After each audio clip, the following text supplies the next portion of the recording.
welcome back to another episode of Enter the Nerdom. I'm here with Stan Morrison and Watson Bradshaw, and I'm Chad Cook. Obviously.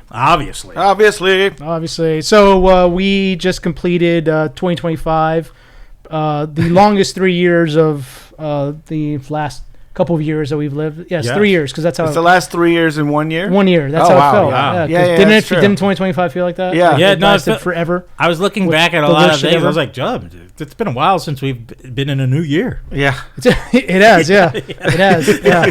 It's crazy. Yeah.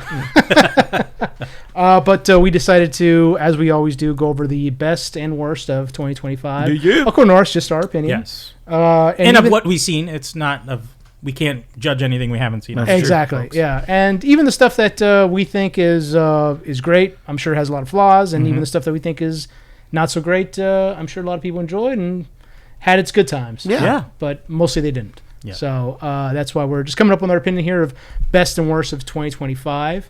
Let's just jump right into it. Best, worst, 25. Let's go around. Let's do like a round table of best. We're probably going to overlap with a lot of our stuff. But that's just fine. If one of us overlaps somebody, we'll just skip on, move on, or just say, yeah, that was mine.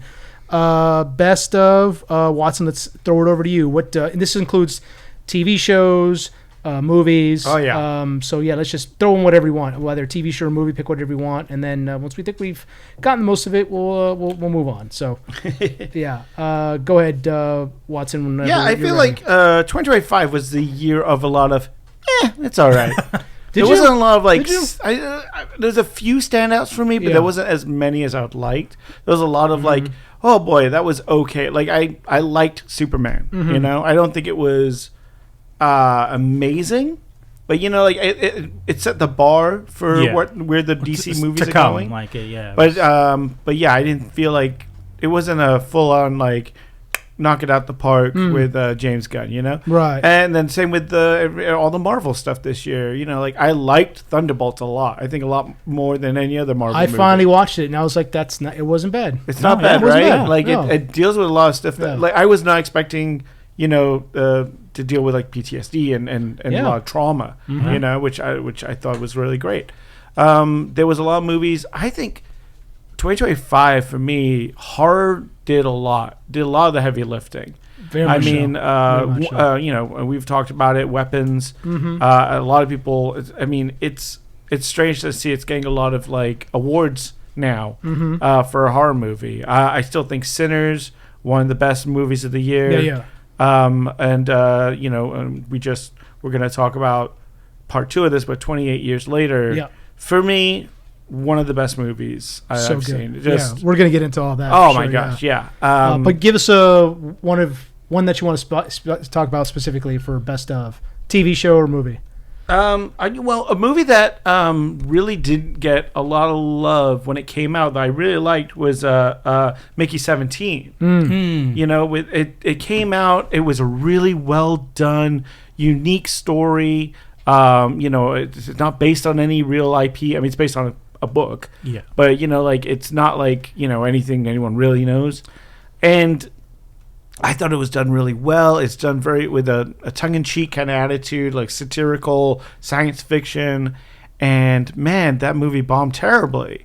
And it was a very expensive movie to make, but I thought Robert Patrick did a great Robert Patterson. Yeah. Robert Patrick would have been great in it too. Robert Patterson did a great job playing all the versions of Mickey. Yeah. And I really thought it was great. And no one seemed to really bite on that one. I was mulling over that choice, and I didn't have it on my list only because that I felt it was too comparable to it's not the movie's fault. It was just too easy to compare to real life. With there's a lot going on. Yeah, a lot going on, and a lot of people felt that way. They left the movie thinking more of this is a satirical, or it was more commentary on what's going on, but it was more generalized commentary of it. And I felt that's good that it's could hit everyone's home or country and stuff, and they could all kind of get their own bit from it.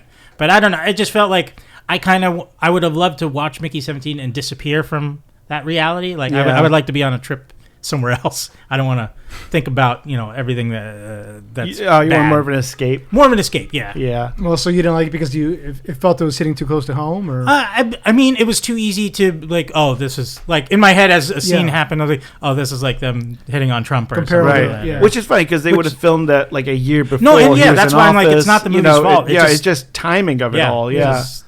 But Because it came out in like March. yeah. So it is very interesting how it parallels. I do agree with you. It was like a great movie. not Yeah, that you were great upset that they cast, were. too.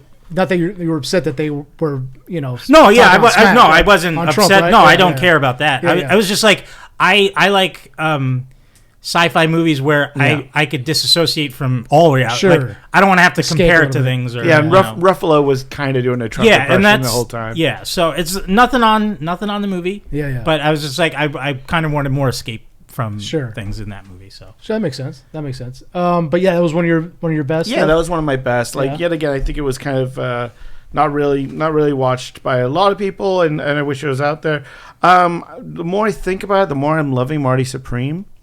It really I dig the style of movie it was. It was definitely very surprising. I thought it was more of a I thought it was going to be a sports movie. Thought it was going to be a simple biopic, if you will. That's how it's being marketed. And yeah. then, it hits, and it's this relentless story of this guy making the wrong choice or just getting close to his dream, but really just cutting everyone in his path to get to that dream. And, I've heard a lot of people's interpretations of the ending of the movie because, the last scene is him looking at his newly born child. And, I've heard people go, oh, this is when he's going to realize he's got to grow up, or this is the point where he's just going to cut and run. This is the point where, he knows his life is over. Everyone seems to have a different ending to that movie. And I love that. Any movie that kind of creates a dialogue. Yeah. Same with Inception. Everyone knows that ending and everyone has a different take on it. So I really love Marty Supreme. I thought it was a really well done film. And, I gotta give it to little Timothée for really Chalamet kills it in that film. For being real unlikable asshole, and really going out and being an unlikable guy, but you want to stick with him through the whole thing, and you kind of still root for him, even when he's doing the bad thing at the end. You're like he's gonna win this ping pong game. That's not. He's gonna upset everybody but himself. yeah, I don't know. I was like, in the beginning, I was rooting for him, and then as it went on, I kind of I was just more frustrated on the choices he was making. Oh yeah, absolutely. But I didn't care if he won or not really, because I was like, as more and more I get to learn about him, I was like, this is not a good person. So I was like, I hope he at least learns from his choices here or something. But so that's the thing. I was like, it's a weird direction to go. Usually a movie starts where you don't like him and then you grow to like him or something. But it went the other way. I mean, well, maybe for something like you, I don't know if you liked him at the end or if you. No, I still hate it. Okay. No, absolutely. But it's weird. It's like Uncut Gems. It's like Breaking Bad, where these are characters you're not meant to like, really. True. But you're still kind of on that ride with them. You could do that movie from any of the characters' perspective, and they could be the main hero of that movie. You could follow Gwyneth Paltrow's character, or even the Japanese player who I don't remember his name, but their stories are very compelling. Yeah. But it's this, or his the girlfriend in the movie. Yeah. All those stories are really interesting. Or even Tyler the Creator's character, his friend. I thought every one of them was a very well-rounded character. No, they were all very dynamic. Yeah. So I dug it, man, and it's just this beautifully rich tapestry of there's so much going on screen. Everything, there's everything in the background. There's something going on. There's no empty streets. There's nothing. The pulse was there. It was for sure, and lively. tension of God, you just know everything choices he's making is terrible. Yeah. And you're just like, how is he going to get away with this? Or is he just going to get shot in the head? Yeah. Personally, I did think he was going to die or at least get arrested. I don't know. But I don't know. But, yeah. No, but yeah. Yeah. And just he's so slimy in that movie, and just like he does get kind of a comeuppance, but not really, and like he just gets he gets to kind of worm his way out of things. Comeuppance. Well, again, like that goes on how people perceive the ending. Like, some people saying having a kid ruins your dreams, or some people say that this is my dream to have a kid, stuff like that. So it's all depending on the person. So Watson, true. What do you do? Yeah. Did it ruin your life? No, I know it didn't. Catch me on the right day. No, I love having my kid. Oh God. Chad, you're one of your best TV or movie. I kind of combine these two, but Friendship and Chair Company. I thought they were really. For sure. That's a good one. It's crazy that they both came out in the same year. Yeah, and like they kind of can go in and out from each other because Tim Robinson plays like a similar character. Well, I shouldn't say that because he's trying to keep it together in Chair Company, and in Friendship I guess he is trying to keep it there together, but he feels attacked on both ends in both pieces of work, and how he reacts is really entertaining, and how he tries to change the outcome of things is very watchable. It's almost like a different way of like the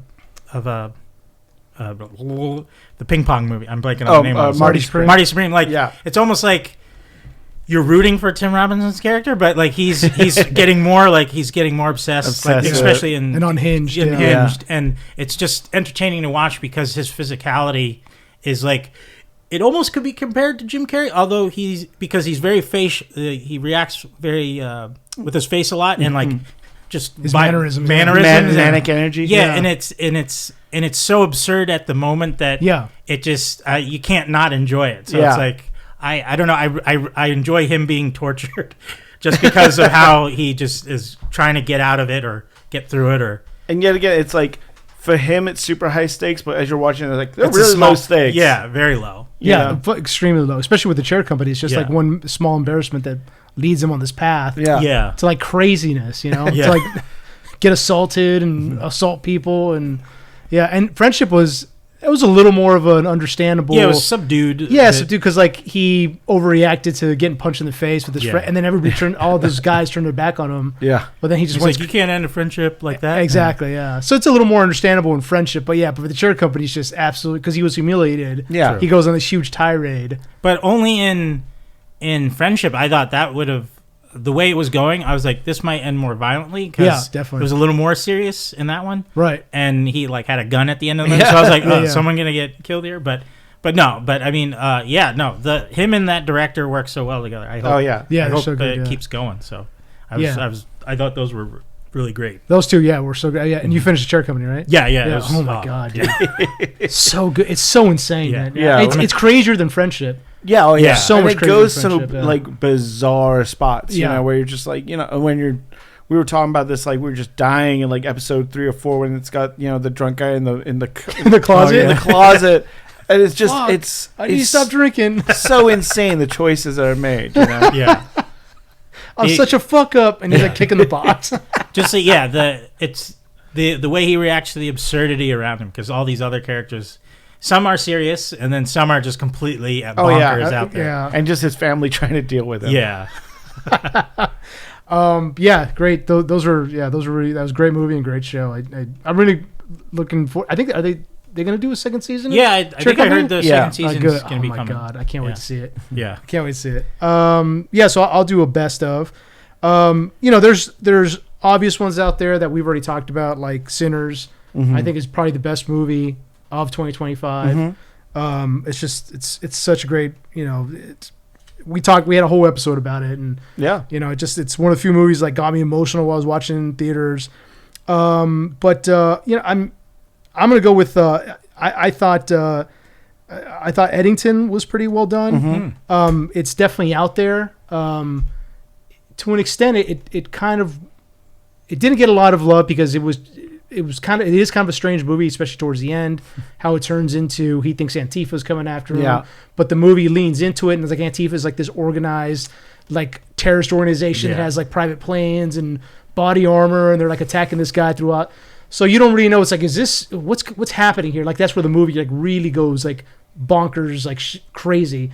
But it's supposed to be embracing the madness of 2020, and all the madness that COVID brought along with it, which was, of course we had COVID, we had the George Floyd demonstrations, and we had people saying that Antifa was a real thing that was really out there, organizing and creating all this chaos, which it wasn't. And so it really the movie encapsulates just everything that was wrong or went wrong with 2020, and kind of going with the same vibe as like Mickey 17. I think it's too close to home right now as well, for like there's to an extent it's still like we're still feeling the effects of COVID. It's like making a 9/11 movie a little right. Like, well, they did that with they did. James. What's his name? Nick Cage. And that didn't do well. So. That was like 2 years after. That was but like watching Eddington, I was because that was the last time we wore masks was what 2022, at least here in Los Angeles. Was Los Angeles locked down for a long time, early 2022, somewhere around there. So it had already been 3 years basically. So but like I remember watching Eddington, like, oh, that's right, we did, like it captured that feeling of what's going on. Yeah. Especially there's a scene where people are waiting. They're doing the 6 feet spacing. Remember, we used to do that to get into the grocery store, and they were only letting in a certain amount of people. And one guy doesn't have his mask in there, and so they call in the sheriff. The mayor, who is very pro-mask, is like, "Sheriff, you got to handle it." And of course, the sheriff's like, "Well, this is freedom and this and that." Yeah. And so they're basically having an argument inside the store, not right outside, about this guy wearing a mask and where's the line where the government crosses over it to like it's infringing on your personal freedom. Ari Aster directed that. Yeah, one, right? exactly. He's got a great. I mean, style. That movie was immaculate with capturing at that period of time, because like I was like, that feeling was in the air. Exactly. The paranoia, the frustration, everything. It was just like I was like, every now and then maybe I'll watch it again to relive it. But it's just like, And the rest of the movie is just this guy's his whole life is falling apart because he doesn't accept how things are going around. He doesn't. He kind of looks the other way. He looks the other way with his marriage, which falls apart. He looks away with what's going on, the realities of 2020 at that moment. How he thinks he can run for mayor, but he's getting his ass kicked. He's not a great sheriff, and eventually the guy just loses it. And right up to the point where Antifa invades the town and he's having a gun battle with like these Antifa gun members throughout the streets of Eddington. It was a pretty well balanced. Again, just kind of microcosm what was going on in 2020. And then I think Ari Aster was trying to say, like, how crazy did we get in 2020 where they thought Antifa was this organized thing that was causing all these issues instead of people just responding to what they thought was injustice. Right. So watching the movie, I was just like, okay, I see what he was trying, what he's trying to say, where he's going with this. But a lot of people probably look at it and be like, okay, that scene was just too unrealistic at the end. Which it was realistic, but it's meant to be that way. So he's just commenting on how we weren't able to work together or come together exactly for certain things, and I was thinking about it. I don't think any other actor could have done a better job than Joaquin Phoenix. I don't think so either. I think he was perfect. He was a perfect choice for that. He like killed it. Yeah, I think anybody could have played the mayor. Yeah, even though I love Pedro Pascal. I think he's great. But, that was the time where he had like 4 movies in at a time. Once. It was like Fantastic Four, the Materialists. Like he was in every theater at one point.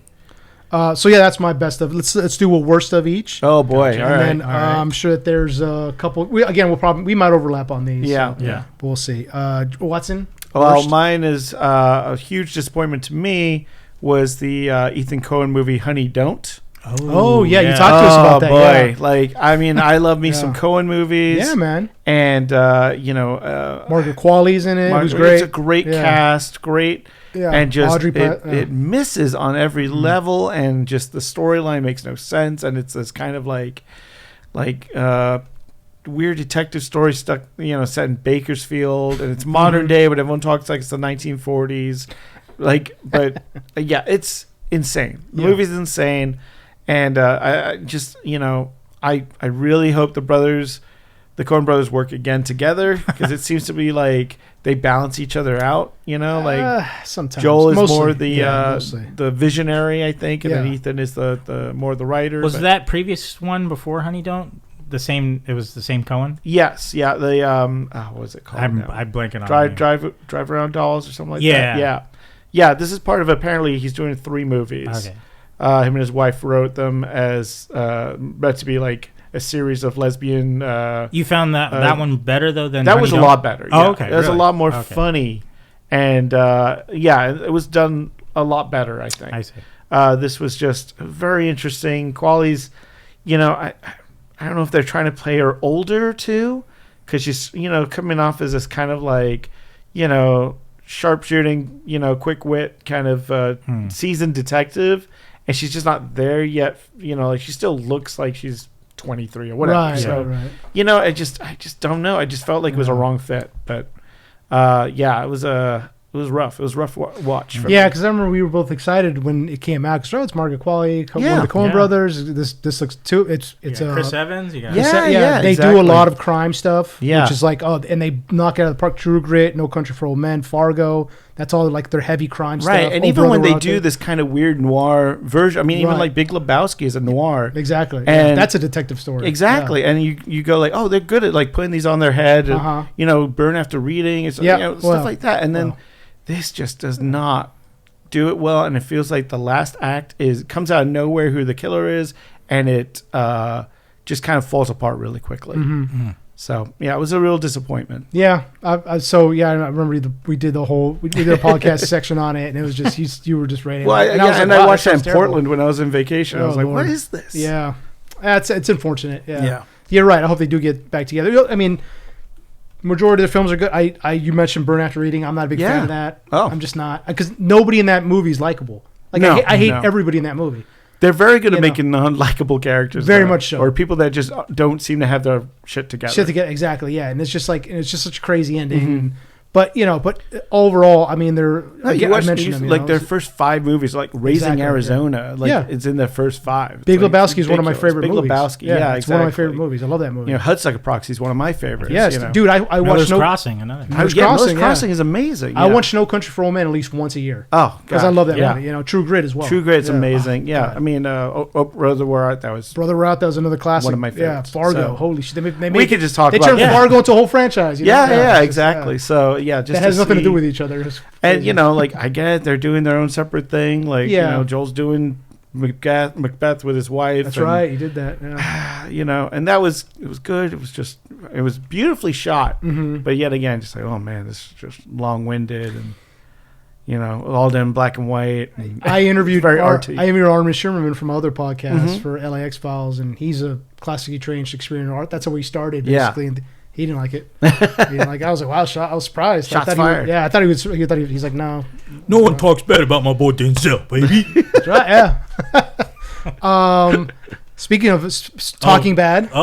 What? Give us one of your worst. Chad. I'm gonna say Jurassic World Rebirth. Oh, dude, yes. Oh, wow, I forgot that even came out this year. Right? But it wasn't like the highest grossing film of the year. It still made a ton of money. That's the thing. It's got the. They'll still make. It's got Jurassic attached to it. People are gonna go see it. That's regardless. You can't deny that. Exactly. But the fact that you sully the name with these movies that you keep putting out there, they just get less and less. It's like, what are you doing? Yeah, dude. Like every single one is worse than last. It seems. It's just the characters I did not care about at all. We barely got to stick on with any type of dinosaur that was interesting, and like the big one that they promoted it with, we see for the last few seconds with as if you guys listened to the podcast previously when we talked about it, it was like just looked like a sloth from the goose. It's like, hey guys. A rapper can bring down an entire advanced medical facility.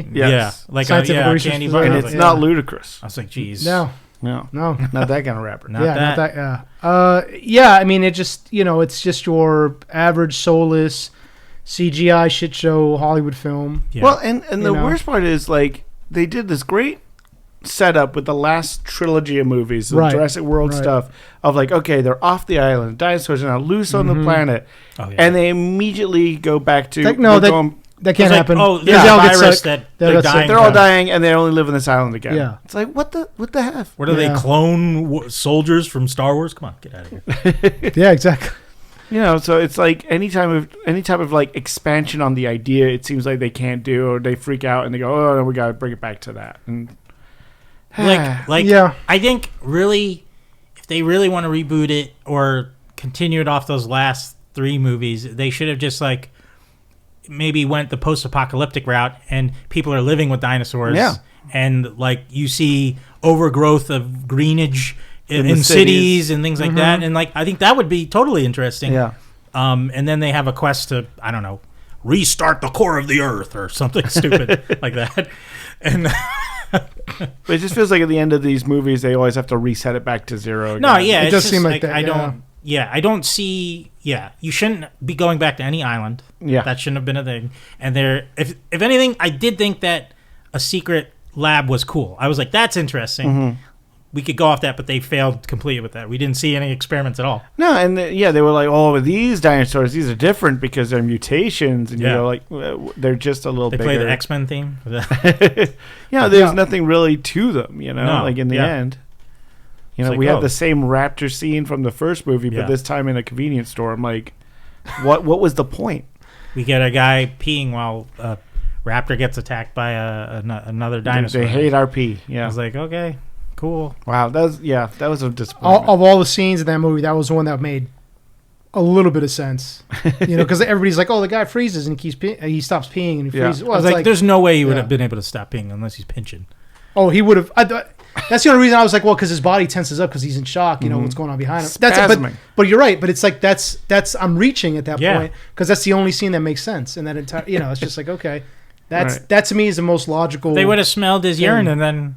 Or something would have smelled them, you know. They did they killed off like all the fodder characters like at the beginning of the movie, you know, like in the boat scene. Exactly. They killed off like 6 guys in the boat scene, and then when you get to the island, there's no one there to kill. And then when you do think they're going to have the balls to kill off one of the main characters, like they don't. They don't know. He somehow gets away. Mahershala Ali's in this. Exactly. Yeah. He somehow gets away. Oscar-winning actor Mahershala Ali, Oscar-winning Scarlett Johansson. Yeah. But he somehow gets away. Somehow, and now all of a sudden he's 3 miles downshore. Yeah. Oh, and they have the worst dialogue scene I think I've ever seen in any movie. Is the scene on the boat between the two of them when he's like, "How I'm sorry your sister died or whatever." Yeah. Like that scene is the stinking scene I've ever. I was like, these are 2 Oscar winners. And they can't pull this shit off. Yeah, you're right. As soon as you said that, because I was thinking, Madam Web. Oh, but then as soon as you said they're both Oscar winners, you're like, yeah, you're right. Actors typically they can only do the best with what they've got. I know. But at the same time, if you're a great actor, which especially Mahershala Ali is, right, and these two should be able to make this history together, and it's just like you should be able to make gold out of a turd, you know, even with terrible dialogue. Like I would be able to give leeway to that if the dialogue was a little more complicated, like a Star Wars film. I was like, okay, you're spitting out a bunch of like weird jargon. But there was no technical jargon. No, I know. So I was like, that's... It was like he lost his kid and she lost her sister, something like that. But I mean, there are going to be those movies where the actors really, you could tell that they don't want to be there. Like some Bruce Willis movies I can list off that he obviously didn't want to do it. Yeah. Or just in general, I just mentioned Madam Web. None of them want to be there. Yeah, they just did it for a paycheck, you know. So it happens. It's like whatever. It's a money. Like they were there for the paycheck. Yeah, exactly. I can't blame him. Mahershala Ali's been in like limbo for Blade for like. It finally got canceled, didn't it?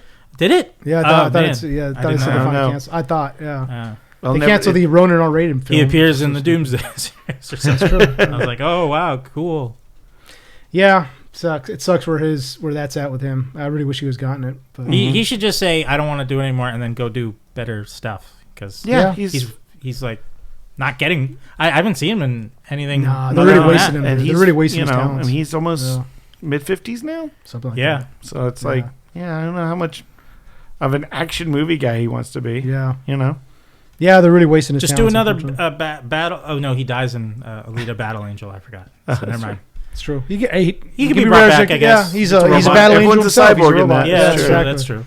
Exactly. Oh, man. I'll do one of my worst of Last of Us Season 2. Oh, man. Yeah, that was this year.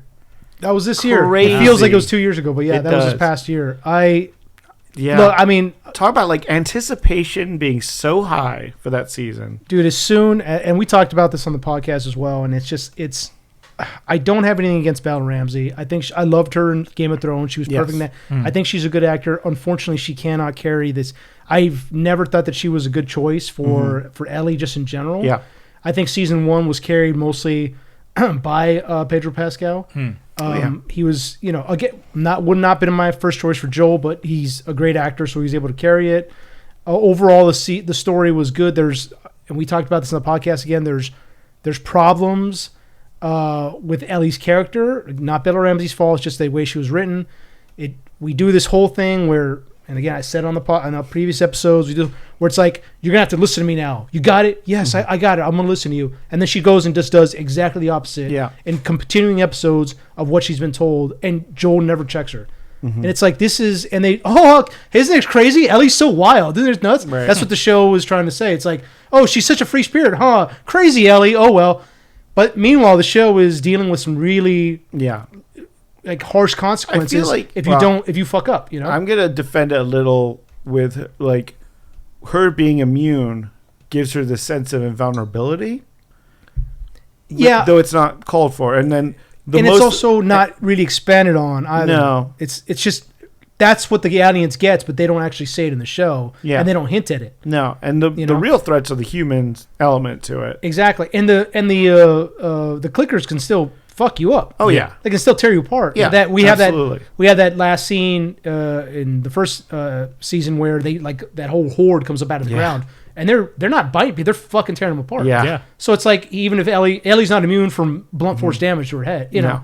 So and then we get into season 2, and I was like, please don't kill off Joel like the video game did, because like fans were furious at that. But in the video game, at least, it's Ellie's story that is she is hell bent on revenge, and she ends up destroying who she is as a person because of revenge eats her up inside. Yeah. And at the end, she's lost her girlfriend. I think she's missing like 2 or 3 fingers. Yeah. She can't play the guitar anymore. Yeah. She got her revenge, but what did it cost her? Everything, right? Yep. That not season 2. And season 2 is just Ellie, like her and Dina going on a road trip. Haha, isn't this fun? I know, isn't it crazy? Oh, by the way, let's get some revenge for Joel. Yeah, I guess we could do that, but let's make jokes first. Yeah, sure. It's just, and then there's a whole it's Ellie. They go on that that mission. That scouting mission, and Ellie's not in charge of the scouting mission. She's basically like the lowest person on the totem pole, but she's like, let's just go check it out. Come on, guys. And then they just follow her. She doesn't listen to directions. She ends up in a grocery store, almost gets killed. Her and Dina just go in there just because they're cool, I guess. Right. I don't know. They go in there. They almost get killed. Somehow they're in a supermarket, it has glass walls, but nobody outside listens. Or like I said in the last podcast, they heard it, but they're like, it's fucking Ellie, who cares? Let her get fucked up because she's annoying. They end up killing some, they find that there's a different type of a clicker, which is the dragger or whatever they're called, the screamer. The stalker? Stalker, yeah. Anyhow, after that, they just endangered the entire patrol, almost got themselves killed, and at the council meeting where they're being spoken to, they're just, hey, guys, don't do it again. Come on. Yeah. And you can go on to the next patrol. Yeah, sure, it's cool. Instead of facing actual consequences, like, this isn't a fucking game, Ellie. Yeah.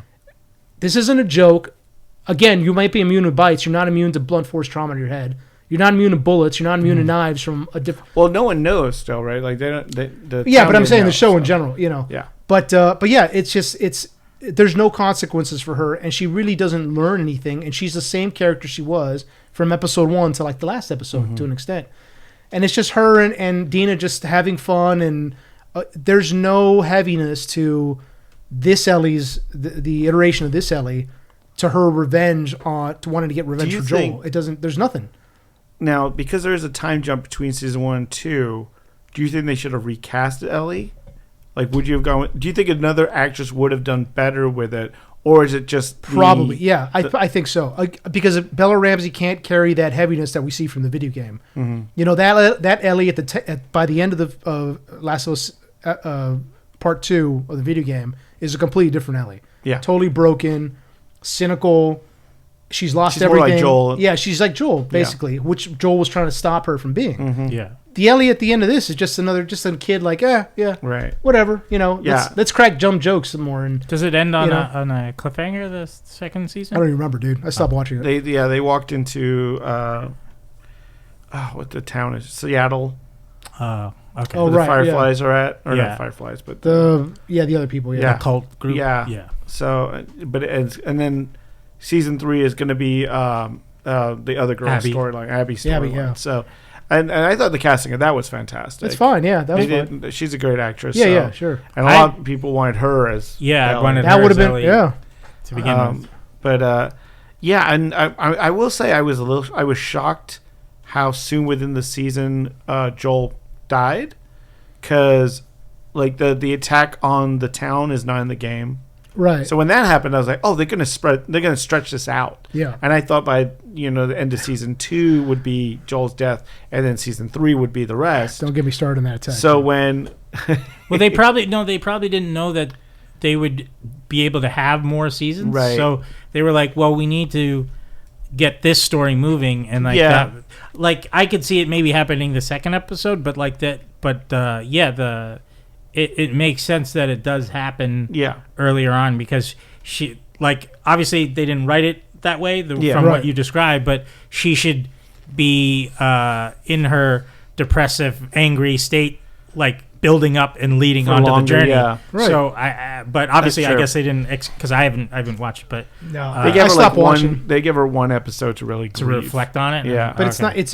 But yeah, she reflects on it, and then she's the same person she was before. Oh, okay. It's not. She's over. Yeah, man, and they joke around a lot. Her and Dina, they don't take a lot of stuff seriously, and it's just by the end of it, it's like what's the actual? It's like if Joel had survived, I think he'd be the exact same. Yeah, it seems. It's just there's nothing. There's no heaviness. There's no weight to. There's no consequences in anything she does. It's just. It's not. I don't know. I think it wasn't very well written. As soon as Joel was killed, I was like, oh, they're gonna follow the game. God damn it! And right there, I was like, I'm not really interested, because it's not nothing against Bella Ramsey, but I don't think that actor can carry an entire show, by themselves. Well, I think it was more not that type of drama. Well, like obviously they didn't write it for her, though. That's the thing. She didn't get a chance to do it. Well, and that's the thing. It's like, but that's where it comes down to casting. It's like if you had chosen someone who's an actor who can carry that weight a lot better and can portray those feelings better, then you would have had gold right there. But I don't know if it's necessarily the way she was directed. I think it's they, actually, for Bella Ramsey. My mistake. I think it's the way that actor was directed. Or so, I don't know, but that Bella Ramsey could not carry it by themselves. They just couldn't. I'm sorry. Because like I just think if the writing doesn't give you it, then obviously the actor wouldn't be able to follow, because they're giving you the performance of what was written to them. Yeah. So I'd say that's more on the writers, probably. But I can understand. Yeah. Yes, I agree. I saw someone else as Ellie more than Bella Ramsey, but I do agree. I think someone else might have been better, but I think, the writing has to be there for it to be, and the fact that they're not completely following the game, obviously that's not going to happen. So they need to make the show have lighter moments, but I guess they did too many. Way too many. Than that. I did the Hollywood Horror Nights, tour. And one of the mazes was Last of Us, and I remember walking through there, and I was like, "This is the biggest injustice I've ever seen." I was walking through there, and there was an actress portraying Ellie, because they have Joel and Ellie throughout the maze. Yeah. And I looked at her, and I said to her, "You should have been Ellie in the HBO show. You should have." I said that to her, and she just kind of smiled at me. I was like, "Okay." She looked more like the video game. She looked so much like the video game. I was like, "What the fuck?" I was like, "This person," I was like, "Perfect." I was like, "Wow, you should have been Ellie." And she kind of like broke character a little. She smiled at me, and she's like. And then she went back to, like, "Oh, watch out! There are clickers down there and shit." But I was like, "Get the fuck! Why did they get this person, dude?" It was she looked perfect. And I was like, "Yeah." So, I think it's a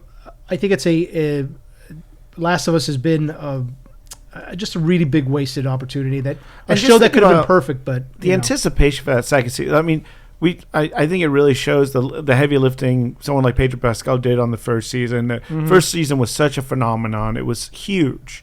And then to see the numbers of the second series, and it just like as soon as Joel's killed, it dipped something like 40% or some crazy. Yeah, like but that. I will say this though, I've heard from people who have watched the first season who have never played the game.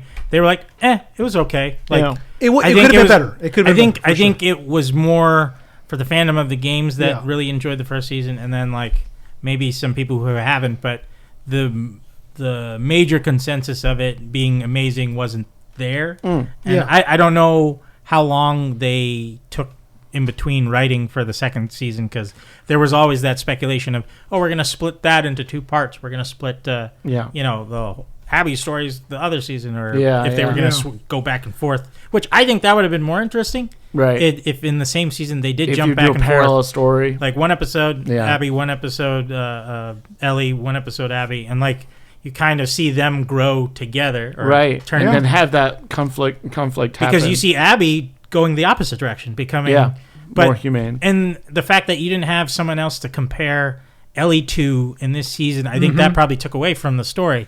So I think they went about it all wrong to do it that way, though. So, but if I can just throw in some good television. Ooh, yeah. What are your goods? What is it? We should really talk about Andor season 2. Of course. Oh, that was that was mine. I mean, just a little sweet over the sour there, but it came out around about the same time too. But one of the best written things I've seen on television. Andor is one of, and I've seen it. We've talked about a lot of this on the podcast, but it's one of those rare shows that's perfect. Yeah, it's perfect. Breaking Bad is up there. Game of Thrones would have been up there, but it's not. It's this one didn't fumble. Exactly. Yeah, it's definitely one of the few shows that's absolutely perfect from start to finish. Andor season 2. I mean, I will still listen just to have some hope. I will listen to Marva Andor's speech about the Empire, which is Fight the Empire speech at the end. That's up to like 4.6 million views right now on YouTube, and like 2 million of those are me. It's such a. I mean that's obviously from season 1, but like this we saw Guerrera's speech when he's talking to the young rebel. Yeah, when they're trying to steal the Cantabite. Goosebumps. And not Cantabite, Rito. They're trying to steal the Rito gas for its fuel, basically, and they need to have these respirators. But take your mask off. Just breathe it in. Breathe it in. Yeah, baby. We're the spark, kid. We're the fuel. We're the thing that ignites when there's too much friction in the air. Oh my god, dude! It's just, it's just he. And I've shared this. I shared it on Instagram. How that entire speech right there. It's what, a minute long. Yeah. But he talks about how we'll all be dead before the Republic is back. But here we are. We're cannon fodder. Hunted. Unfortunately, it's not hitting the award season stuff like it should have been, because it came out so early. I think a lot of people kind of forgotten. It's one of the most just amazing, well written shows that I've ever seen. It's just like you said, Forrest Whitaker should have got an award for guest star. Dude, seriously, man. And just that whole we've talked about it. That whole show is about the sacrifices that went on behind the scenes. To Luke and Leia and Han and Chewie having great adventures. Child, the faces. Exactly. It's like, they're having all the fun. Yeah, sure, they go through their struggles as well. Right. They go through their moments of darkness. But there's this whole other underlying section of people, of unsung heroes that we never heard about, that had to literally throw their bodies onto the mechanisms of the gears of the machine. Does an amazing job in this show. Yeah, man. And he's uncelebrated in the end. He dies terribly. Oh, no, yeah, exactly. So yeah, it's just Andor season 2 is just, it's better than Andor season 1. There's better, quote unquote. It's just the whole false flag operation that the Empire carries out. It's Jesus. We talk about running parallel with what's going on. I remember those episodes came out, and then we had the riots in quotes of LA happening around the same time. And people were using that. We have friends everywhere. Los Angeles, you have friends everywhere. That meme came out. I think that that show is a good example of, and going off of with Last of Us season 2. It's like I think when a show runner lets time take place in between the seasons, and not like, oh, we have to get it out next season. Yeah. Because what was the years between Andor season 1 and season 2? Couple of years. Couple years, right? A year or two, something like that. Like, but the writing, it worked out like that. Yeah. I think if it's something that really loved, you take the time to write it. You don't just rush it out. And we were worried about what it was going to be like, because and originally it was going to be 5 seasons, and each season was a different year. And they realized, like, well, it's going to take like 10 years then to do the story completely. So they were like, we can just do it in one season. And we were like, that's a lot of story to throw into one season. But they pulled it off, man. Works. They did a fantastic job. It works. Yeah, I mean, it's a show that, I mean, just it makes you emotional. I saw a comment on YouTube. I was like, man, it's Andor shows you the true evil of the Empire. Mm-hmm. And it's just these small things that they do, like keeping those prisoners, tell them they're going to be released, but they're actually working the death. Right. I mean, this false flag operation where they're willing to completely sacrifice their own people as well, just to make it look. So they're terrorists. We got to invade. You see what it is? Even though they started the entire thing. Yeah. Look how many stormtroopers and Imperial guards they killed. Their own people. They're willing to sacrifice them. And you only get a hint of that in Empire Strikes Back. Exactly. Where Vader's like, pray that I don't alter the plan. I mean, deal a bit longer. Sure. Yeah. I mean, Star Wars definitely, the original trilogy tells you how evil the Empire is, and we buy it because it works. This shows you how evil it is. And you're like, holy shit, I didn't know it was this bad. Yeah. The key word there is show, don't tell. Right, exactly. And so yeah, it's an amazing show that I'm so glad we got 2 seasons of, and and then just the last scene of his ex-girlfriend, his wife, I think they had gotten married at that point, carrying the baby, and oh my god. And he never found out that she was pregnant, never got to meet his kid. Because he goes on and rides into the sunset in Rogue One, and really, I mean, for that character, he couldn't know, because if he did, he might not have. He wouldn't have played that continued, mission, and that's why she does it. Stayed. Yeah, and that's why she does. That's why she doesn't tell him, because he knows how committed he would be to his family. Yeah, but the rebellion needed him. Again, it's sacrifice. Yeah, all these characters are making these huge perfectly sacrifices. written show. Exactly, it really is. I'd also put Welcome to Derry there as one of the best shows of the year. Definitely. I think it was very well written. I thought it was, yet again, it was like, how do we go about this, telling this prequel story to something that we already know what the ending's going to be. I thought they found a very interesting way to go about it. They fooled us of the first episode, setting up a group of kids that were all like, oh, these are going to be our heroes, and just murked them all at the end of the first episode. So I think that the show was wonderful, and kind of messing with what is his experience with time to kind of go forward with the show. I'm interested. I'm interested to see how that's going to work out. Yeah. I am too. I have faith in these writers as well. So I mean, I'm worried about it, because it's like, oh, are you doing a Terminator? Right, but I do have faith in these writers though, because they know what they're doing for sure. But again, I thought I didn't have a lot of hopes for it, because I was like, these prequels usually tend to be not great, so we'll see how it works. But no, it worked out. I'm still yet to finish, but from what you guys told me, it's interesting, but I still just want to watch it to see how it was executed, because I might have a difference of opinion on it. Yeah, of course. From what you told me, I do have questions, and I'm like, that kind of messes with some things. So, and I just the questions that it creates also makes me like, well, you kind of take away from the it creature for me in a sense, but I won't get into it. Chad's not gonna like it. Chad's not gonna like it. Just because it's just like, it doesn't. It some of it just doesn't. What you described on that episode when we did talk about it, some of it didn't make sense. Yeah, I still disagree with the seasoning part. I was like, because he was still killing people. I'm not. He was still killing people. No, I'm just saying that's the lore. No, I know that's the lore. But the thing is, if he still can just chop somebody's head off, and he doesn't need to eat him, like, he could still kill people. Like, I think there's a thing where if he... Well, I think that's why Stephen King wrote that in there, because he's not just... He could just like go on a killing spree and just eat whoever he wanted to. Yeah. But in the lore, he goes after children because they're more tender. Yeah. They're more tender, and the fear, he can eat anybody he wants. Yeah. But children are more tender, and he scares people because it does season the meat. Well, and it's easier to scare children. And that's fine. But the fact that now that this time thing is implemented and he knows who's he going to kill, well, why don't you just snip it in the back? Exactly. Well, that's why I don't. Yeah. Well, you're right. That's why this time travel thing is opening up a lot of problems. Yeah. Mm-hmm. Yeah. And which is not what Stephen King originally wrote. This is their original. And that's why I'm worried about it. It's like, oh, yeah, he's just doing a Terminator now. He's just going to go back and he basically said he's going to go back and kill the kids, or he can just go back and kill our parents. Like, oh shit. All right. So I don't know how they're going to put it off. I have faith in them because they are really good writers, but yeah, it's easy to get tripped up in that. And just adding lore that's not necessarily there. Yeah, So absolutely. I mean, speaking of Game of Thrones, just see a good time traveling character from Stephen King's universe. Not today. He grabs its claw before it slashes that person's head, and then he's like, "Not today," and then they have a brawl. Just like in a wormhole. I don't know, some real stupid. He gets captured by what's her name in Misery? Yeah. Oh no, what's the a young version of the what's the old grandma from The Stand that's on the porch? Abigail? Yeah, I think that's her. Mother Abigail? I think so.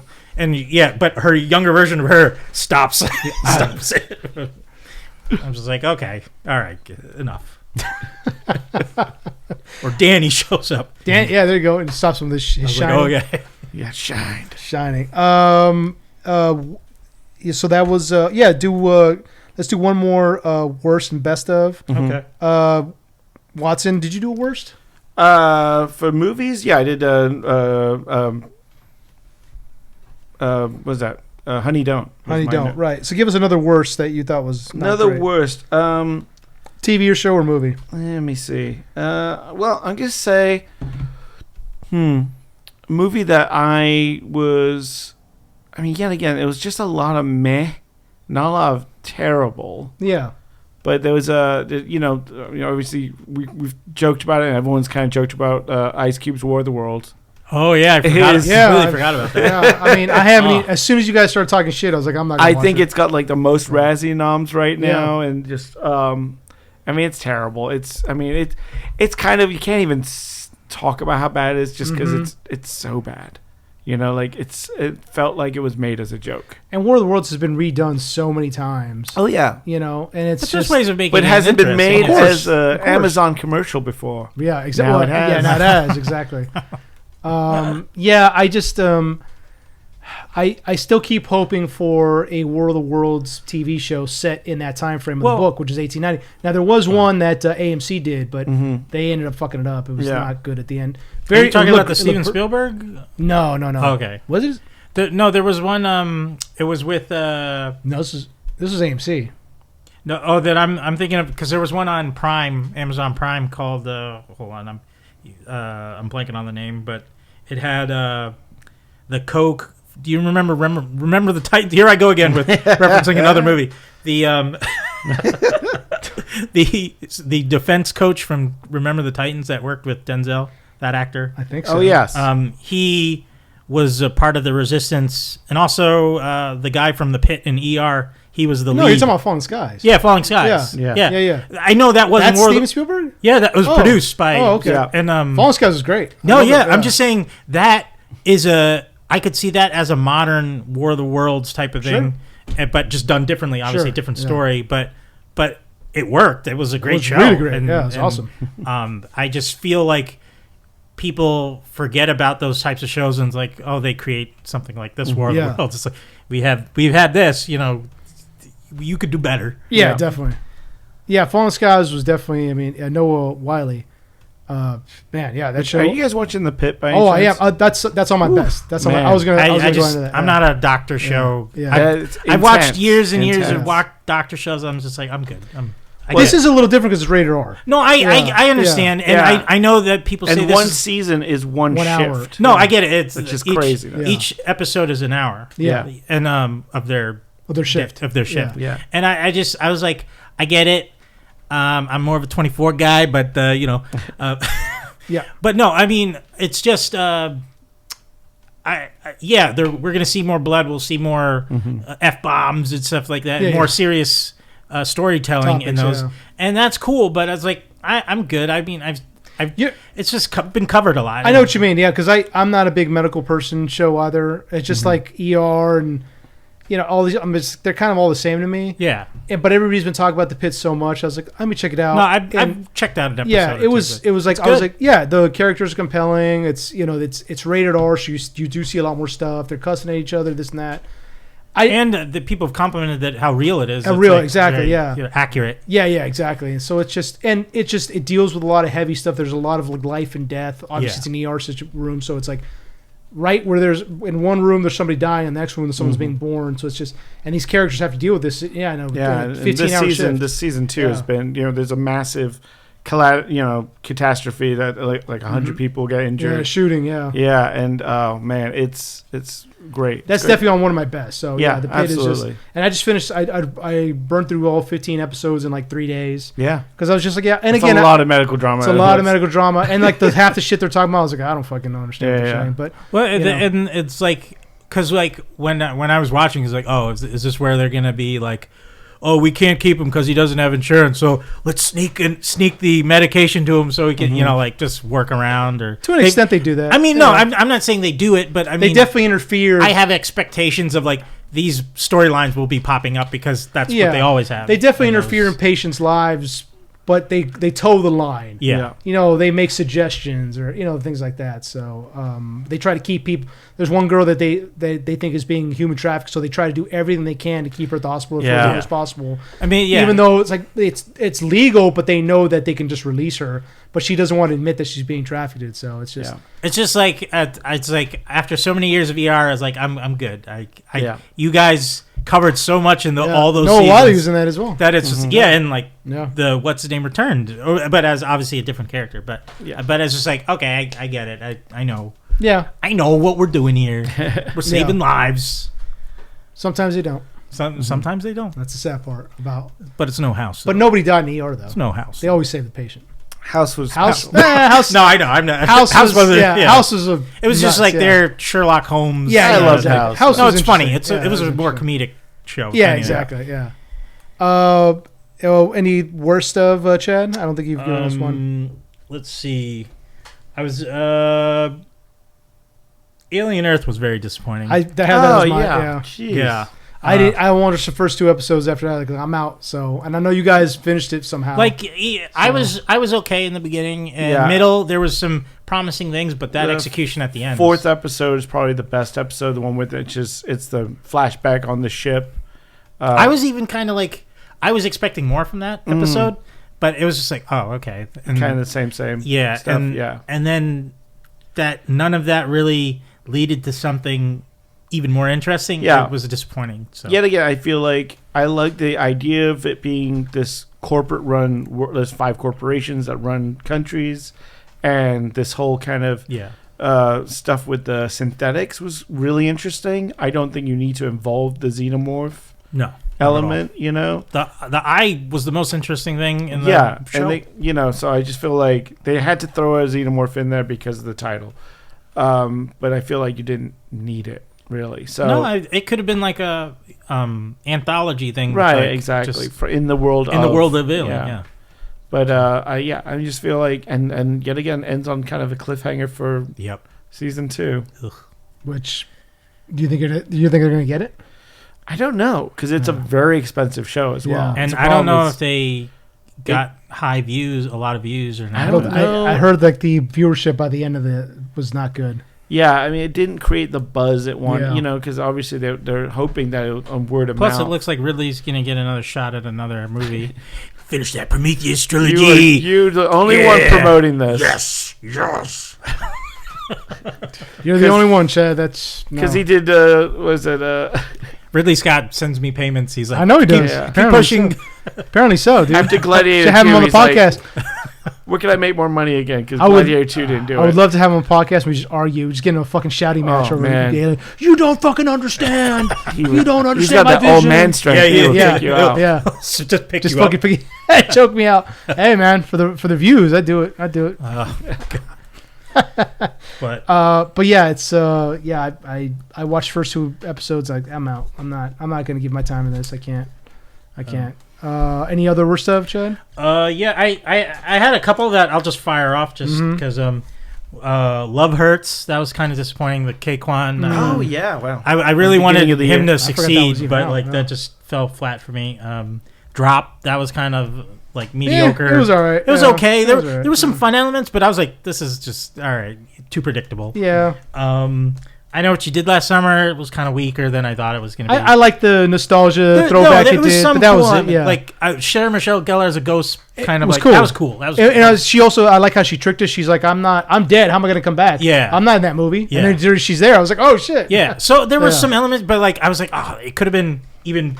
They could have started another series from that if they wanted, but I don't think it was. I don't think it was bad, but I don't think it was great either. It was meh, like you said. Yeah, meh. Yeah, I'd say meh this year. Yeah, and then Wicked for Good was like, dude, why didn't? Yeah, you didn't. No, it's just like I still watched I never saw the musical before seeing the movies, so this was my only introduction to them. And I was after the first one, I was expecting at least like something more moving or just with the character. I did not care. By the end of it, I was like, all right, that was okay, I guess. But like, yeah, the way people were pushing it, I was just like, this should be great. But then I heard mixed things from people, and I was like, oh, this is not going to be good, I guess. And the music was nothing around. Like I don't see people posting memes or stuff with the songs from the second movie at all. You don't hear that. I don't see hardly any social media or just media and stuff in general for this. I was like, okay, so this one wasn't as. The only thing I saw for the movie was the interviews of the two main leads. I was like, oh, okay, so we're just getting that. Pretty much, yeah. And so I was like, it doesn't have the same cultural phenomena that the first one did at all. Like it's just kind of quiet. Yeah. So that's not good. Yeah. No. Some people just wish they were home, I guess, instead while they were watching the movie. Think that they wanted to click their heels in the middle of the theater? Yeah. I did hear that. Yeah. That's what I heard clicking the whole time. Click, click, click, click.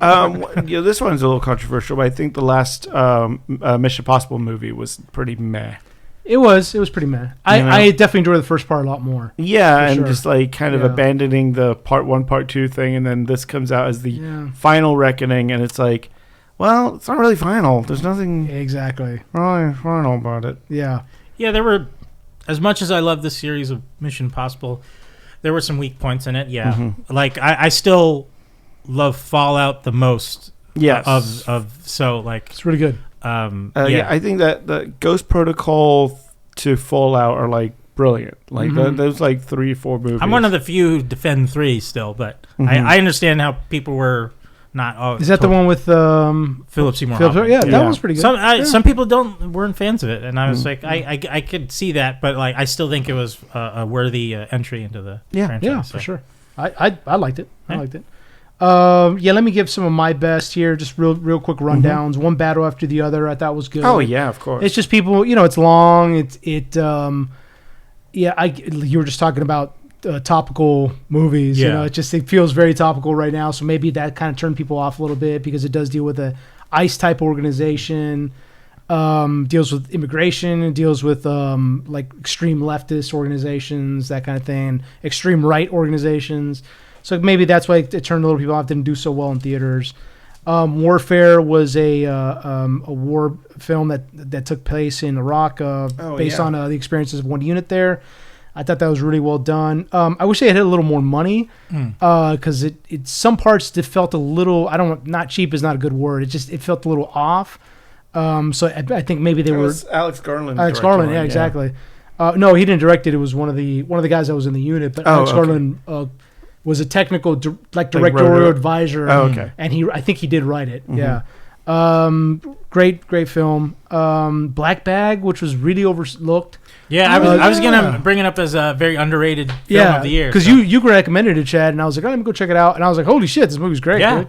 I was like, wow, it takes place. It's about a MI6 type intelligence agency in Britain that has some really like a lot of problems, internal problems. They're trying to find out who the mole is in this unit. It's one of those kind of like. Kind of to an extent, kind of played out spy thriller plots of like who's the mole, but this is really well done. Yeah, it came out. It was very like almost like a play because very small cast and just well written. It was exactly. I got to give a shout to Good Boy. which is the horror film from a dog's perspective. The dog, they actually gave him an award. Yeah. Oh yeah, which he's so good in it. And I got to give a shout to that. That cost like $30,000. The guy made it at his house using his own dog, and it took like something like years to make. So I got to give him a shout out to that. That's the power of what filmmakers can do when they have a really good vision. And then Long Walk I thought was great. And that, so yeah, I mean, yeah. Oh yeah, we said it was a great year for Stephen King properties. Yes, definitely. Yeah, go ahead, Joe. Oh no, I just wanted to list off a few extras that I had regarding underrated films like Black Bag, The Rule of Jenny Penn, which me and you saw. Oh yeah, together. dude. I forgot. Oh shit, that came out last year. Yeah, holy shit, forgot about that. And Watch the Skies. I forget if you got to see it. I did not. No. I didn't see that. I felt like it was so like it would fit the people who were fans of Stranger Things and like some of the 80s stuff, because it had that feel down to a T. And like I just thought it was so well done that it sucked that it wasn't a bigger release. Yeah, and agreed. And some that like foreign movies, or just two foreign. Shadow's Edge, which I've talked about before with Jackie Chan, the most recent film. I thought it was so well done. Like I really recommend that still. And The Prosecutor, where me and you saw, and that was surprisingly very good. So good. The Donnie Yen's first directorial debut, and that was really well done. And then just two fun movies this year that were just nothing but fun to watch: Sisu, Road to Revenge, and then Predator, Badlands. That was all my good. Yeah, it's all my best. Yeah, Predator, Badlands. Like, everybody's like, I don't want to see more of the yacho culture. Oh Jesus Christ! I mean, it showed we always knew that they weren't like just straight killing machines. I mean. And they also have like families, and maybe it's not the same dynamic that we have, but it's fine seeing a Yautja have some type of sympathy or compassion for. I mean, it's pretty much my childhood, so yeah. See, there you go. See, yeah, exactly. So yeah, any worst stuff that you want to run through real quick? No, I don't think I mean, like, a big disappointment for me this year was Tron Ares. Oh, I was wondering about I blanked that. I know. See, it's easy one to blank out. I never saw it, so I don't know. Yet again, it's like the disappointment wasn't. I mean, the film is pretty. Yet again, meh. Yeah. My disappointment comes from there was no real advancement of the storyline that we saw in the past two movies, and the design work didn't even really advance. It's still the same kind of look that we got from Tron Legacy. 15 years ago. Yeah. And it's like, some of it doesn't make sense. Like, why is there, recognizers being used in the middle of the city? And, like, there was some stuff which I'm just like, I wish they did more, which we saw that from the first movie to the second, the advancement in the look of the world, the outfits, the technology in general. And not to see that kind of advancement happen again, where it's been, 10 years since the last one or more. So I was, and yet again, it's like, it's got the Jared Leto. I'm about to say, how dare you, dude? Jared Leto actually lived in a server for 6 months. He probably did. He was in there. Yeah, he watched Super Samurai Cyber Squad for he filled used condoms full of microchips and sent it to the rest of the cast. He actually lived in a server room for 6 months. How dare you? Gosh, how dare you? How dare you? And I know, like, the movie would not have been made if it wasn't for him. He was the one that went to Disney and pitched it. Yeah, he wanted to be on a light cycle, and he pitched it through the VR meeting chat or meta chat. Yeah.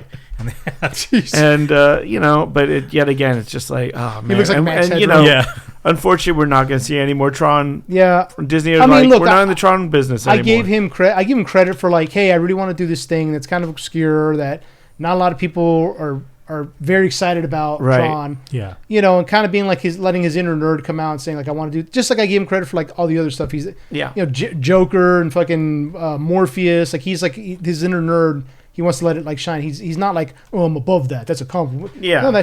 No, but yeah, it's like you have to execute it properly, and it just doesn't seem. I never saw it, and I've never been in Tron, so I couldn't tell you. But I've heard it's not great. The trailer, like, the fact that they didn't go the route that I think they thought they were going to do was a complete invasion of the real world. Mm-hmm. That's what I thought was happening. You name the movie Ares, it's like war. It's okay. Right. It's humans versus the computer. But 10 minutes of the movie. No, I know, exactly. That sucks, really.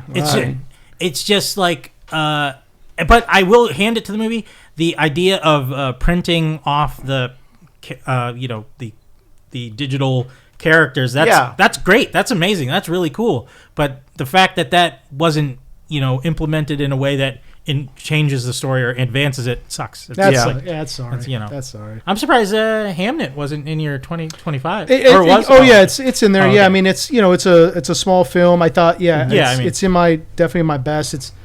We talked about it in the previous episode. Yeah. It's a very touching, very heartfelt movie about William Shakespeare losing his first son Hamlet, and then channeling his sorrow into his play, and then how his wife, basically how two very separate people handle grief and handle the loss of their child, and his wife handles it as you would think a mother would, just absolutely screaming and her heart on her shoulder, and he's more analytical and introspective, and he puts it into his work. So really well done. It's just oh god, and unfortunately we can't get a lot of movies like that now because fucking Jurassic Park, Afterbirth or whatever it's called is dominating theaters. So so best worst, if you guys agree with us, you got comment. Send us what your favorite. We skipped over a lot of shit. Of course. Yeah, but overall, I thought 2025 was pretty. I was pretty good for movies, I think. Yeah. But we did have a lot of mess shit for sure. Yeah, it's just So that was our best worst of 2025. Yep. Again, if you agree with it, great. If you got anything that you think you want to throw in there, just let us know. But let's move on to some of the stuff that's come out in 2026. Yes. That we've checked out. Looking forward to. And I think the last thing that we all saw that we definitely need to talk about is 28 Years Later, Bone Temple. Yes. Which is the fourth part of the 28 Weeks Later franchise. 28 days, weeks, 28 months, days, weeks, years, watching this, I was like, oh, that's right. This is the fourth movie in this franchise. Like, holy shit. I think there was a comic book too at some point. So they're definitely expanding on it a lot since the first movie came out 2003. Yeah. Holy shit. This movie, I think we all watched it, right? No, yeah. That's right. Yeah. So, but man, if you're gonna sit, when you go do see it, Chad, definitely see it in theaters. It's worth the experience. There's a particular part we'll talk about that. Like, everybody started clapping. It was awesome. Watson, would tell us what you thought about 28 Years Later, the fourth film in the 28 Days Later franchise. I found this very interesting. The Bone Temple movie, it's the first one that isn't, no, it's not the first one. Sorry, I take that back. Second one. But Danny Boyle, right? That Danny Boyle didn't direct. Yeah. 28 Weeks Later is the one. The second one he didn't direct, which is basically non-canon anymore, because to an extent, that was the one they blew up the England with an A-bomb at the end. I don't remember that. It wasn't an A-bomb. It was basically napalm. They napalmed London. Oh, okay. Yeah, but okay, so maybe it's still the only problem with it is that it did show. But I think they did explain it in 28 the last film. Yes. 28 years later. Yeah, in the end of the second film, you do see zombies like reaching like Paris and right. But I think they said something in line that it was beaten back everywhere in the world except for England. So England has been isolated. Has been quarantined, which there's some problems with that, but whatever. Yeah. So with the new one, with the Bone Temple, I mean, we're picking it pretty much right after. This is directed by Nina Costa, by the way. Yes, who did The Marvels, which she's amazing. Yeah, she's very good in this. Great director in this. Great director in this. I thought it was really well done. I mean, I was surprised a lot with 28 Years Later how, it really caught me off guard, the storyline with Spike and his mother and that relationship.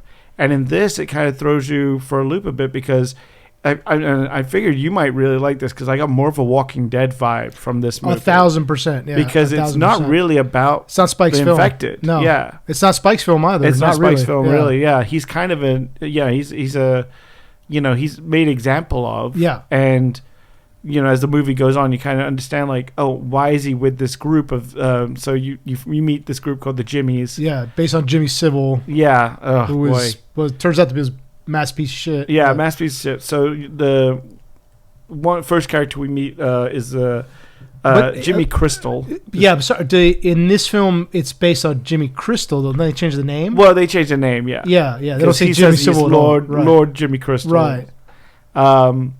And he has his group called the Fingers, which are all named Jimmy. Right. Who are the fist of Satan. is how he calls them, and Satan, old Nick. Old Nick, yeah. They're Satan worshippers, and he's been spreading this lie that he's the son of Satan, and then that they should serve him, and they go around and torture people. So it kind of becomes like almost like The Strangers or something like that, like a movie like Very that. Much so. Very much so. The violence in this is, I mean, it is a very violent movie. It's off the charts, dude. The graphic scenes. Yes. Like, I don't really look away in movies, but there was something I was like, oh. The filleting. Yeah.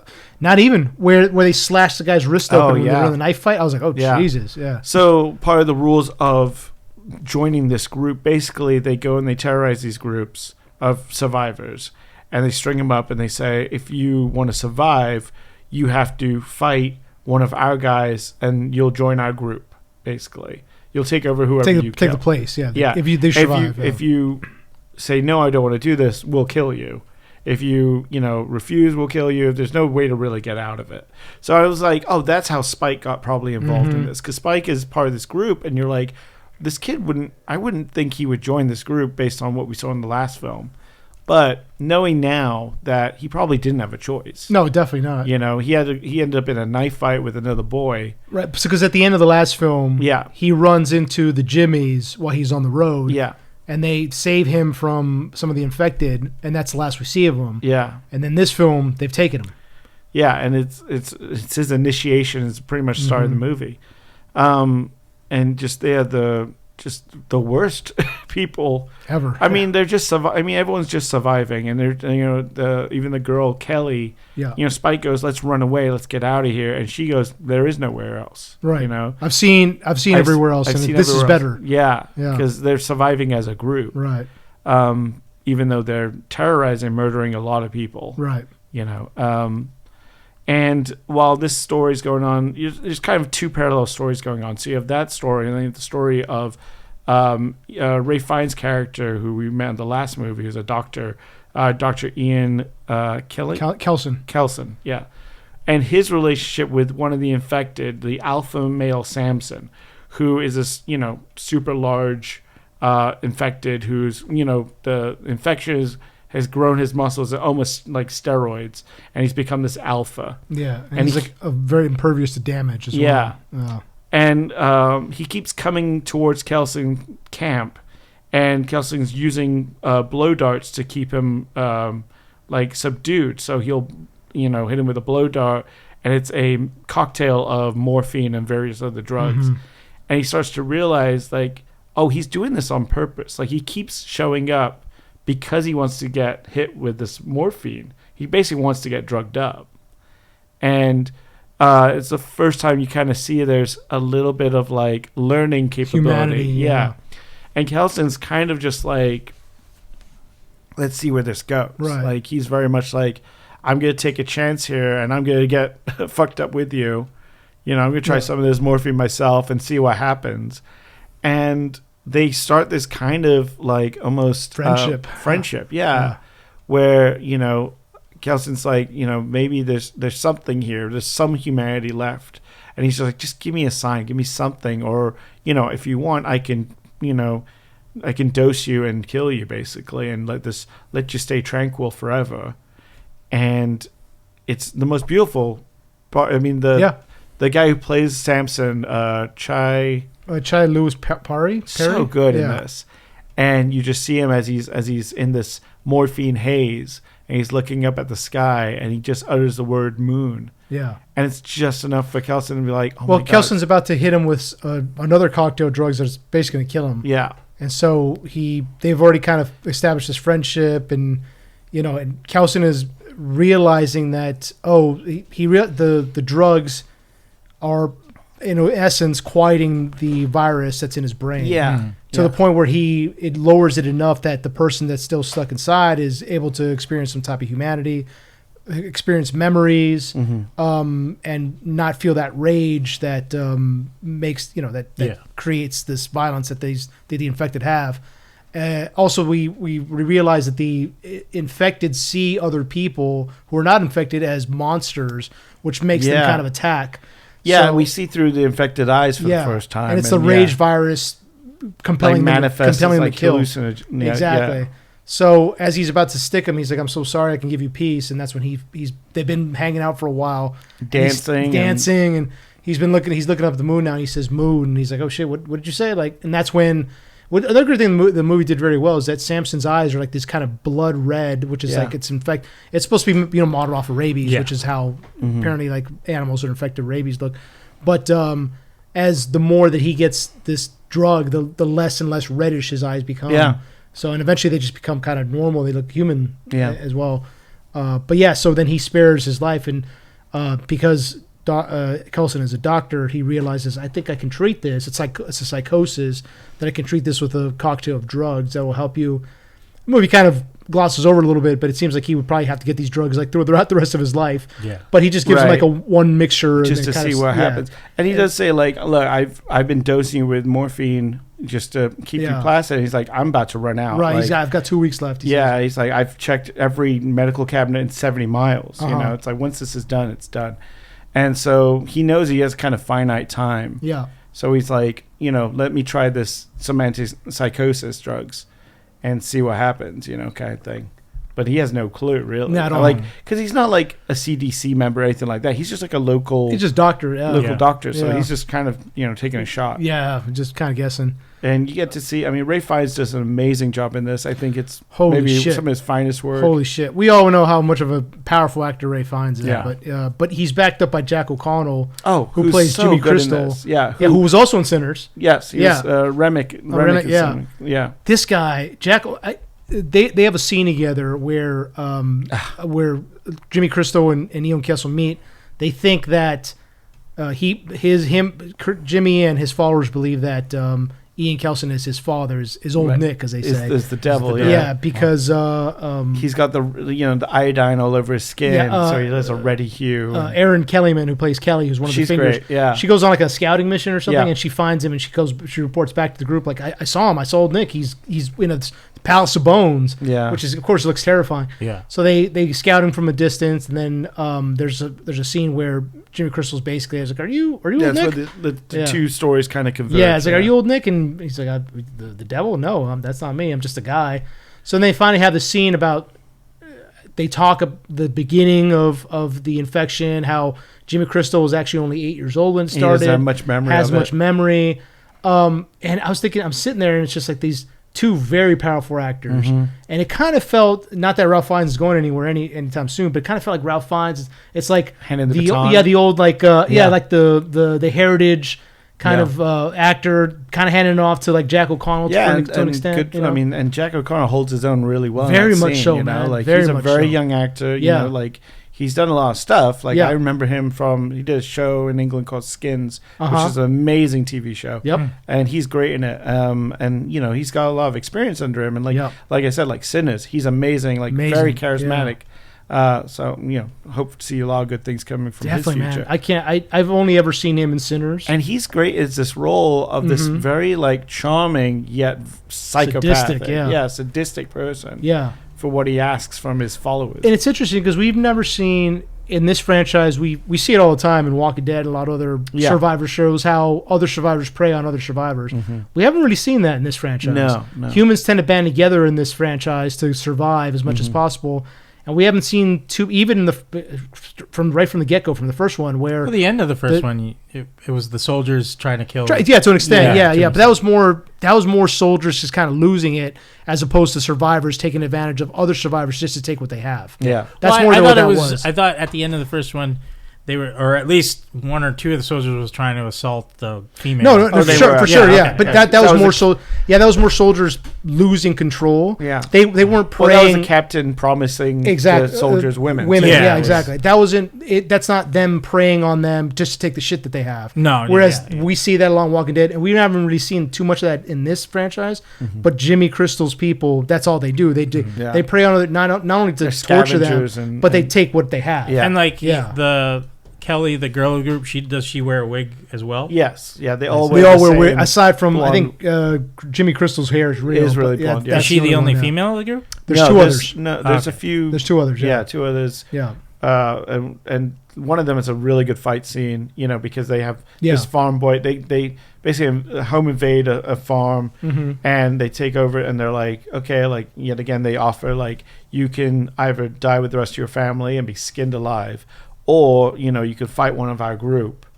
And he goes, all right, I'll fight. And he's like, you got to choose. Yeah, you get to choose who you're gonna fight, and he picks the girl because he thinks she's weak. And she wrecks him, man. Rocks his shit. Yeah, dude. And she's very. She even surgical. says it like you chose me because I thought I was weak. Yeah. No, like that's why I was asking because like if that's how they get in the group, I was wondering how the girls did they fight another girl or did they fight a guy? You pick whoever you choose. Yeah, Emma Laird is the actress that. And it's a great bit where Kelly is walking like she gets kind of exiled out of the barn. And there's like, why did he say? I watched it. I was like, what happened? He sends her on a mission. Yeah, he's just like, go check the perimeter or something. And then but she ends up walking miles. Like, what the fuck? Yeah. And then like, there's the one infected running at her, and it doesn't even like, her expression doesn't even change, and she just slices his throat. Real quick. So there's very quick. The group of survivors they find at the barn. We see them earlier. They're out scavenging for like mushrooms in the woods. And it was funny because like they like make one noise and the infected are on them immediately. Yeah. Whereas like the rest of everybody else can like play rock music and there's no infected. But anyway, so there's a group of 3 survivors out that are from that barn. They run to an infected and the guy's like, I'm gonna kill him. And the infected hasn't noticed him. They're like, no, just leave him alone. Just leave him alone. He goes up and he kills the infected, but he screams as he's stabbing him. The infected screams, so he tracks others. And that guy gets turned into an infected there to make it out. He gets the blood in the mouth. Yeah, he gets the blood in the mouth, and that's the one that Kelly kills. But eventually they make it back to the 2 survivors make it back to the farm, and that's when Jimmy's people are already there eating all their shit and talking smack and we're gonna have to kill you, sorry, and that's when they take him in the barn and things like that. So it's a it's a pretty sadistic group, and the rules for them kind of surviving are pretty rough because we kind of skipped over it, but at the beginning Spike has to fight a kid that's much older than him, and he's kind of slapping Spike around and kind of playing with his food a bit. Playing with his, exactly. Spike has a knife, but he gets it knocked out of his hand. He's like, "Oh, go ahead, pick it up." Spike goes to pick it up, and he steps on it. Yeah, he's like, "I could do this all day." And then Spike pulls his pants down. As he goes to pull his pants up, Spike stabs him in the leg and hits the. As soon as he stabbed him, I was like, "Oh, he hit the vein." Yeah, he hit the artery. Yeah. Hit the artery. That's it. And sure as shit, he hits the artery. It looked like he didn't mean to. It just at all. It's just a lucky shot. It was a lucky shot. And one of the characters later on says like with your lucky shot, basically. Yeah. And so he pulls it out and the blood starts squirting out. I was like, that's it. You're dead, dude. Yeah. You're going to be dead in 10 minutes. Bleeds out pretty quick. Yeah, exactly. And he falls, and that's how Spike is able to join the Jimmies because he technically killed this guy. But he's been, Spike's trying to leave the group throughout most of the movie. Like, he's trying to get away. Yeah. But, basically they know, like, if he tries to run, he's going to die. And so there's a bit where, the fight between the farm boy and the girl happens, and the girl basically gets on top of the guy and says, "You think I was weak?" And then there's another survivor, a female who's a girl who's pregnant, is up in the loft of the barn, and she throws down like a Kathy. hook on a weight, and takes out that girl pretty ruthlessly. Yeah, that was pretty nuts because she's able to get out. She ran off from the main group of survivors that was captured, and they're in the barn torturing him, and Jimmy says, the mercy, the charity means death to them. The charity's going to be shirts off, which means they peel their torso, the skin off your torso, except for this one guy, and that's who they make him fight, the survivor. But the girl Kathy, who's pregnant, is up in the loft in the barn the entire time, and I'm like, holy shit. And then as this woman is about the female Jimmy is about to finish the farm boy guy, she lets loose with this like hook that's attached to rope, and it gets her in the back. I couldn't understand what she was saying when she got hit in the back of the head. She was just it was like, I miss my cat. I miss, like, it was just like something like that. Yeah, sad, really sad things. Yeah, because she's about to strike the last blow, and this hook goes right through her head. She falls over, and then the farm guy like is able to pick up a propane tank. I didn't see what he lit it on. Was there a fire on? I didn't see what he lit it on. I don't know. I thought there was like, because I couldn't see any fire. I didn't see a lighter or nothing. And I didn't see a lighter. And he takes out the propane tank. Somehow he's able to light it, and he just like fucking fillets. Yeah, just torches one of the other Jimmies, catches him on fire. And of course he dies because he's 3rd-degree burns.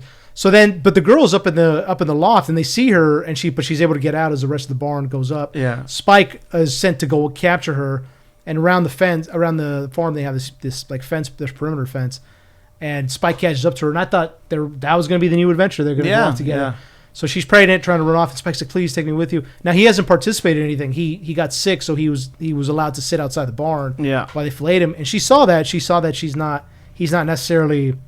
He didn't participate in the flaying, but he's still part of the enemy, as far as she can tell.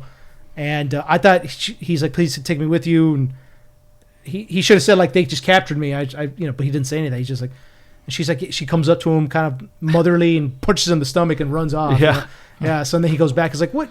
And Jimmy's like, "Where's she?" Oh, I killed her. Well, she said, I don't know if she ran off. I didn't see where she went, but he just I killed her. Oh, where was her body at? Yeah. I don't know. Why'd you bring her face? Yeah, exactly. Yeah. But now they now the Jimmies have to go. That's when Kelly reports back. I saw old Nick.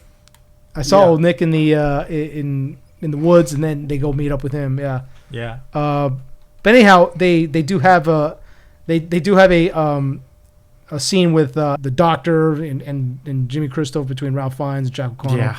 And Jimmy Crystal, Jack O'Connell basically tells him like, okay, so I guess you're not who I think you are, but you need to pretend because I need to be able to convince my followers who you really like, that you are who you are, and that you just say I'm your son, and we'll go from there. So, or I'm gonna have to pull out your intestines and make you eat them. And so like it seems like, and even Jack O'Connell's like, I like you, and I don't think I've liked anybody, but you don't do this. I'm gonna kill you. You just talk to. But so Ralph Fiennes says, okay, he lives like in an underground bunker nearby, and he's got access to records, and so he blasts Megadeth, Iron Maiden. And he does this whole huge performance. Yeah, it's so good. So good. He's Listen, if you're gonna have a party in the middle of the apocalypse, get Ray Fiennes to show up, because that man throws a hell of a concert. It's so good. Like he even like does makeup, and he's like jumping around, and he's like, if you're gonna do it, go big. Yeah, he's like jumping up around on the bone towers. He's blowing drugs in their face. Yeah, to make him kind of like woozy. And then he does this huge like fire performance because he burns the bodies to be able to like bleach the bones, which he builds his ossuary out of. So he's like jumping around the ossuary and he's doing this fire performance. He's got a big crucifix upside down. It's upside down in the center of everything.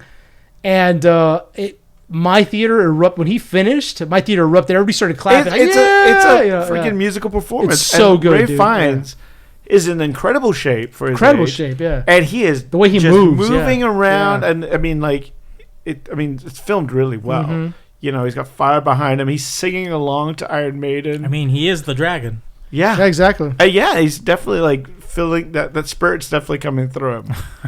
But it's an amazing scene. Mm-hmm. And and of course, like Jimmy's like, "Oh, Father, did you have anything to tell us?" "Oh, good. Continue to expand my line. Yeah. Turn one fist into many." "Yes, of course." And Ray Fiennes is playing along for a second, but Spike has the fingers wear these masks when they're about to commit, their charity acts. Yeah. They're made out of like look like baseball mitts or something like that. Old sneakers or whatever. And so, but Spike, knowing who Dr. Kelson is, keeps his on the whole entire time, hoping he doesn't recognize him. Dr. Kelson realizes it's him, takes his mask off. It's like, "Oh, Jimmy, I have one more request for you, my son." And Jimmy's like, "You have more? What is it?" I don't know. Yeah. And you have to be crucified like Jesus Christ was crucified. Yeah. So Jimmy's like, "No, I don't think that's what's going to happen." And then so his followers are now completely into it. They think he's old Nick, and they're willing to do whatever he says. But Jimmy Crystal's like, if this old bag of bones was who say, "Nick, do you think I could do this?" And he stabs him. Mm-hmm. And so it didn't look like it was like a serious stab, but like he's on the side, and I guess it's apocalypse, but and it's a gut shot. Exactly. So, but Erin Kelly, as we find out is her name, Erin Kellyman, she's ready to do Jimmy Crystal right then and there, carry out the order. But because she's been questioning his leadership kind of this entire time, not openly, but certainly she's been thinking to Spike. He's full of bullshit. Exactly. Time, it's like he's saying things that just don't match up. Like he says that the old Nick has temples in Scotland. How would he know? He's never been there. That kind of thing. So, and then she defends Spike, and at one point Spike tries to run off before the morning they go see Dr. Kelson, and one of the guys catches up to him and says, "Oh, you're trying to run away, and the guy you killed was my best friend. So how about I just drive this into you?" And Kelly saves him, stabs him up, and then they say, "Oh, he tried to run off," and then I tried to stop. We tried to stop him, and we had to kill him. So, at this point, Kelly's about to attack him. The other fingers, there's only two of them left, attack her. She takes them out easily. I felt bad because the one other girl, I guess like she was looked like it was her boyfriend or something. Who she stabbed. They have a connection. Yeah, the connection kills one of the last male fingers. The other finger, who's a woman, runs at her. And Kelly's like, "No, Jimmy, don't!"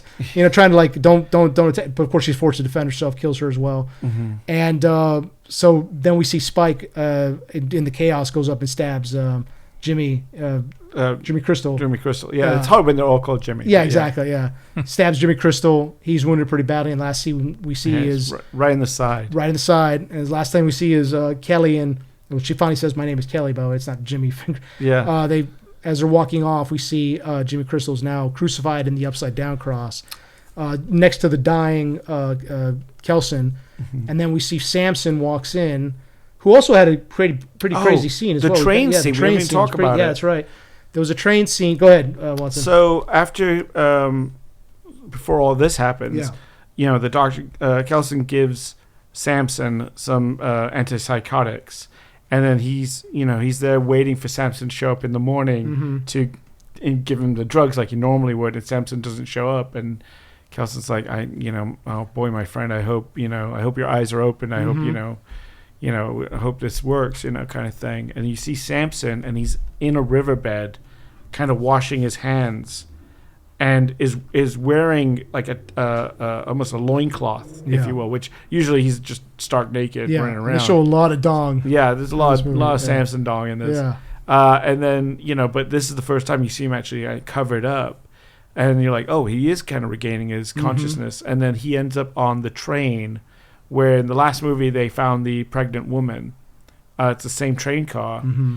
And he sits down in a chair, and it kind of does this flashback to when he's a child, when the infection first happens. By the way, did you notice in that scene, there's a train conductor coming down and asking for tickets. Yeah.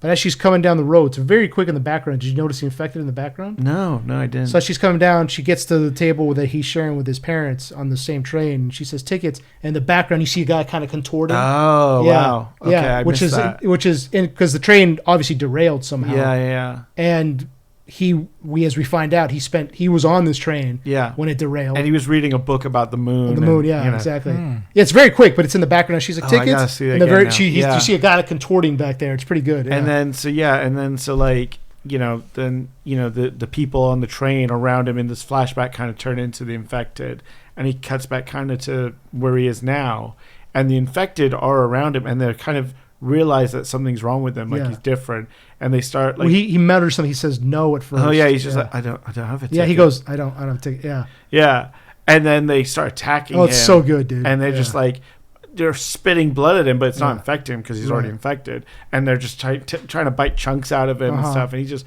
he's massive. The guy's, I think the actor in real life is 6'8". Oh yeah, he's a big monster. Dude. Yeah, and he's just like taking people out left and just right, crushing them. Dude. Yeah, because he still has the strength, and you kind of don't know if he survives or not.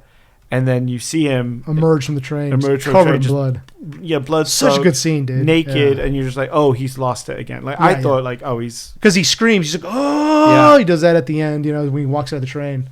But then we cut back to Kelson stabbed and Jimmy on the cross, and Samson walks up to the pillar of bones, and Jimmy's looking at him and sees him as old Nick. He sees him with giant horns, and he's just like, Father, but he's scared. Yeah, he's like starts crying. Yeah, he's like, I want my mom. And then Samson just picks up Kelson really just tenderly, and he says, "Thank you, Kelson." Thank you, Kelson. Yeah. And as he walks away with him, I don't know where he's going then, with him. Yeah, who knows? We probably to bury him or something. Yeah. And then Jimmy's left on the cross there, crucified upside down, crying. Yeah. And it's a great shot of, we see just the top of the pillars because he's upside down, so it's like, Yeah, it's reversed. And then and it's like a jump scare is coming. You we see Infected really quickly just jump on him. At him. Yeah, but even though I knew it was coming, I was like, oh, it still kind of got me. But again, it's so funny because Kelson can make these. He's playing Megadeth, loud as shit, fire everywhere. He also he has a ring of fire around. Oh yeah, it's so good. He throws a torch down and this ring of fire shoots around. It's on the trailer. Yeah, it's on the trailer. It's so good, dude. But it's on the poster is him doing the dance. Yeah, it's exactly. Playing these loud music, screaming, and no Infected. Yeah. I feel like he kind of knew he was gonna die at some point. Well, he says it. He says, "I haven't feared my own death in years." Yeah. So he's kind of like, my work here is done. Exactly. You know? Yeah. Exactly. Maybe the playing of the music was to draw them to kill. That's what you would think. Well, I thought what was going to happen was that they were going to kill Kelson, and then Samson was going to show up and see they've killed his friend and fucking lose it again. That's what I thought. That would have been good. So, too. but I was fine with the ending. It was very well done, especially how he says thank you, Kelson. Yeah. So sorry. I mean, he's able to speak even though he's fully infected. Well, he's fully infected, but So that's where it's a little bit of a the movie kind of glosses over it a little bit. It's just he gave him this cocktail drugs, which you would think would cure him for a little bit, but maybe not the entire. Yeah, exactly. But in the movie, it's implied it cured him of not necessarily of the virus, because now he's a carrier, but the psychosis that the virus inflicts on people, on its victims, has now been tampered down. Is what the movie implies. I mean, he's been drugging him with morphine for weeks. So so we have no idea how much that impacted it. Yeah, exactly. That's true. But either way, it was still that scene that entire scene in the end was so well done. Yeah. So finally, we get to the end of the movie. It's kind of a post credit scene to an extent. A little bit. We see Cillian Murphy at the end from the first 28 days later. He's in a cabin out somewhere. It's kind of the house that he ends up in the first movie at the end. It did seem like it was that, right? Yeah. We don't see Selena, who was the woman. Yeah. I don't know what happened, but he has. Or Sarah, the little girl that they. Oh, that's right. They had Sarah too. Yeah, we don't know where they are. Maybe they're off. Who knows? I hope they're not killed. I hope they didn't die him off. Yeah. But we see he has a daughter who is obviously mixed, so it's heavily implied it's him and Selena's daughter. 9 or 10, something like that. Yeah, 11 maybe. Yeah. Maybe. Heavily implied. Well, it heavily implied it's him and Selena's daughter. Yes, absolutely. And so, but they hear the infected running. They walk out and they see Kelly and Spike being chased by a group of infected. And his daughter asks him, "Do we help him?" And he says, "Yes, of course." And that's the last. That's the last. So good, dude. And the Avengers will assemble. When he came on screen, everybody was like, "Oh!" It was like an Avengers moment. Everybody was like, "Oh, yeah!" The whole theater lost it. It was good. Yeah. So, overall. Watson, what'd you think? I mean, I loved it. I thought it was really well done. Yet again, very different. You could put all these movies together. They are in the same universe, but each one seems very different. It does. I like this one a lot. I think, yet again, it's more Walking Dead, more to do with humans in this world than the infected. We didn't see too many infected, yeah. No, really. There was a few infected attacks, but not as much as I thought there would be. Definitely. So I dug it. I thought it was really well done. And I'm ready for more. Definitely, man. If this one does well, I know that they're talking about making another one with Cillian Murphy as the lead. So yeah. Since it was the same, not the same director from the first one and this one, did it have the same look to it? Since it's 28 years later, still slightly, yeah. Kind of, yeah. He does, because Danny Boyle likes to take a lot of weird turns with camera shots. That's right, Danny Boyle. Yeah, there wasn't too much of that here. Yeah, it was kind of straightforward. It had the same cinematography. Color tones? Color tones, yeah. Okay. Well, they filmed this side by side with the last one. Oh, they did? Oh. Yeah, so they were filming simultaneously. Yeah, but for example, in the last one, with the one that Danny Boyle directed, whenever Spike or his father fired it and hit an infected with an arrow, it would do this freeze frame. Yeah. When it would do that. That's right. And there was some other stuff that kind of made it harken back to the first film. Because we saw because the first one's very gritty. Very gritty, but also very experimental, because at one point they're driving through a painting. You remember that? Which is the tulips, the very famous tulips painting. I think Van Gogh's tulips painting. They're driving through that at one point because they're in the countryside.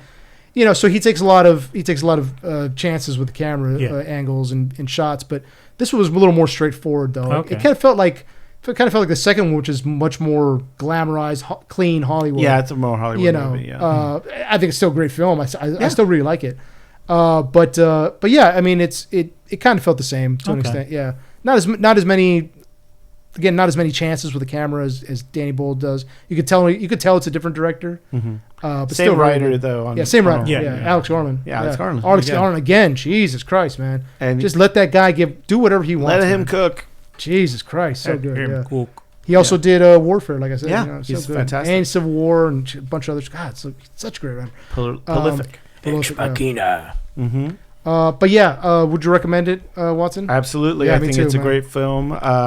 It's like you said, like seeing it with a group in a theater experience. That scene alone got everyone cheering. Yeah. Like it got everyone got hyped. It was so good, dude. It's so good. And the cinematography is amazing, dude. Yeah. It just looks so good. So yeah, I think it's definitely worth your time and money. And I love how everybody was giving props to Ralph in the theater after his performance. Everybody's like, "Yeah, this guy, dude." Yeah. You know, everybody he's so good, dude. He's so good. Voldemort, baby. That's right.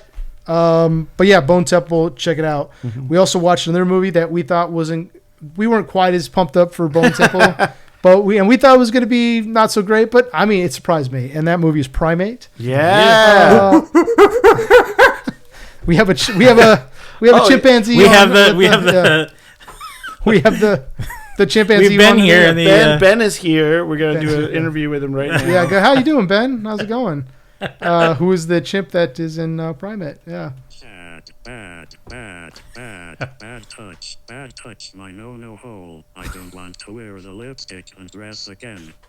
Chad, what are you doing with Ben? Yeah, he doesn't like you, dude. You should better be careful, bro.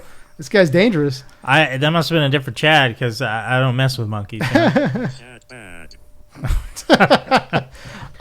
This film is directed and written by Johannes Roberts and Ernest Rira. I'm sorry if I messed that name up, Rira.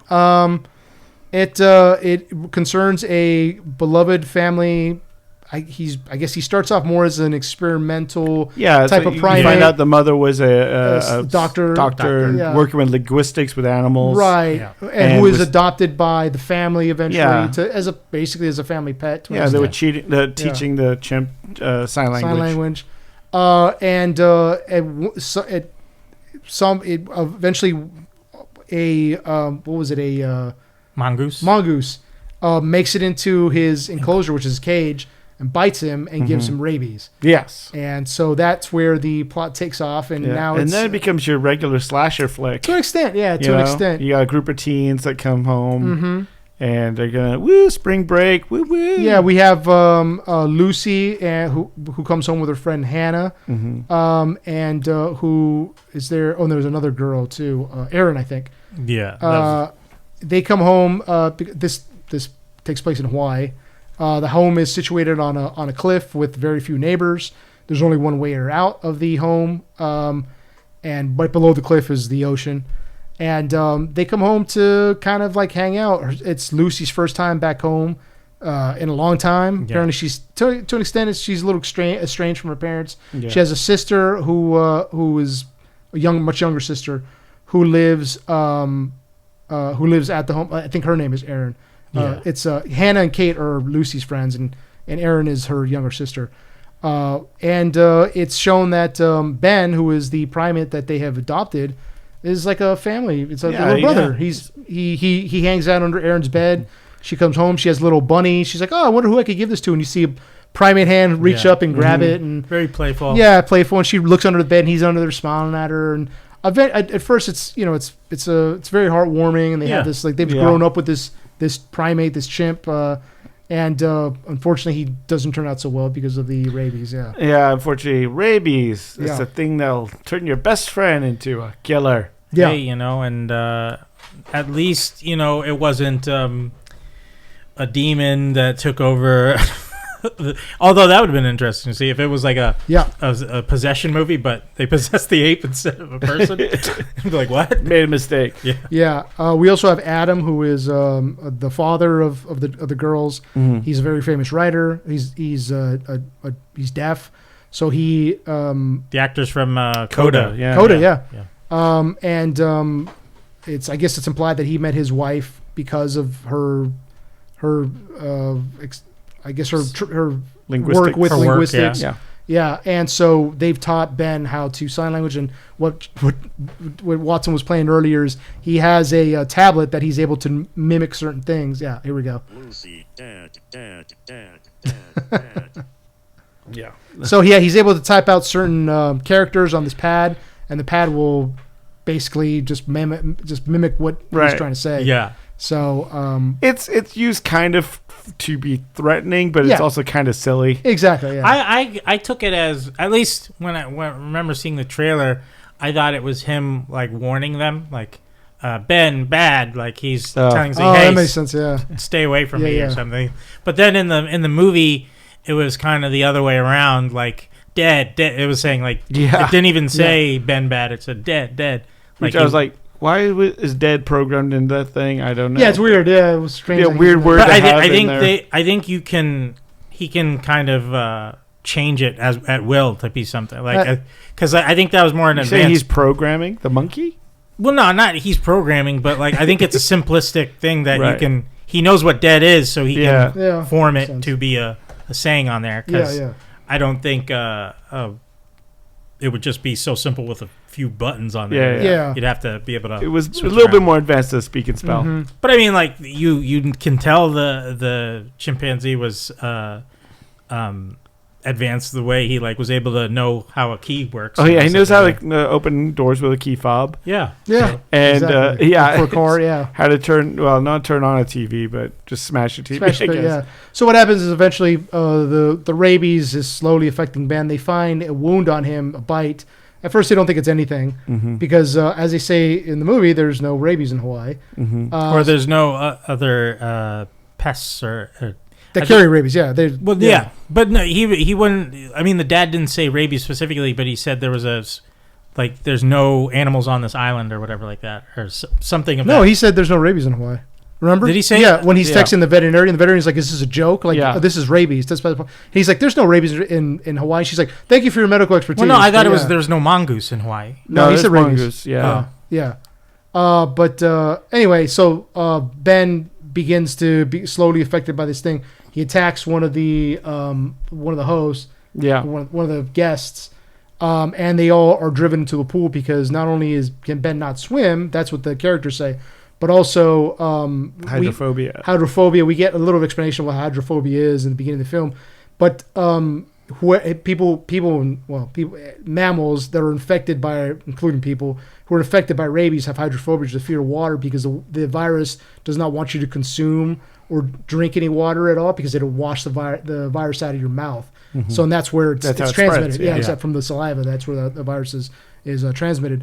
So now Ben has these people who are stuck with no phone, no way out. There's no phone. They can't even get out of the pool because the pool faces a cliff.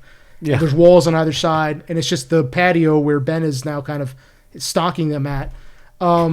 Yeah. So we find out that it's an infinity edge pool.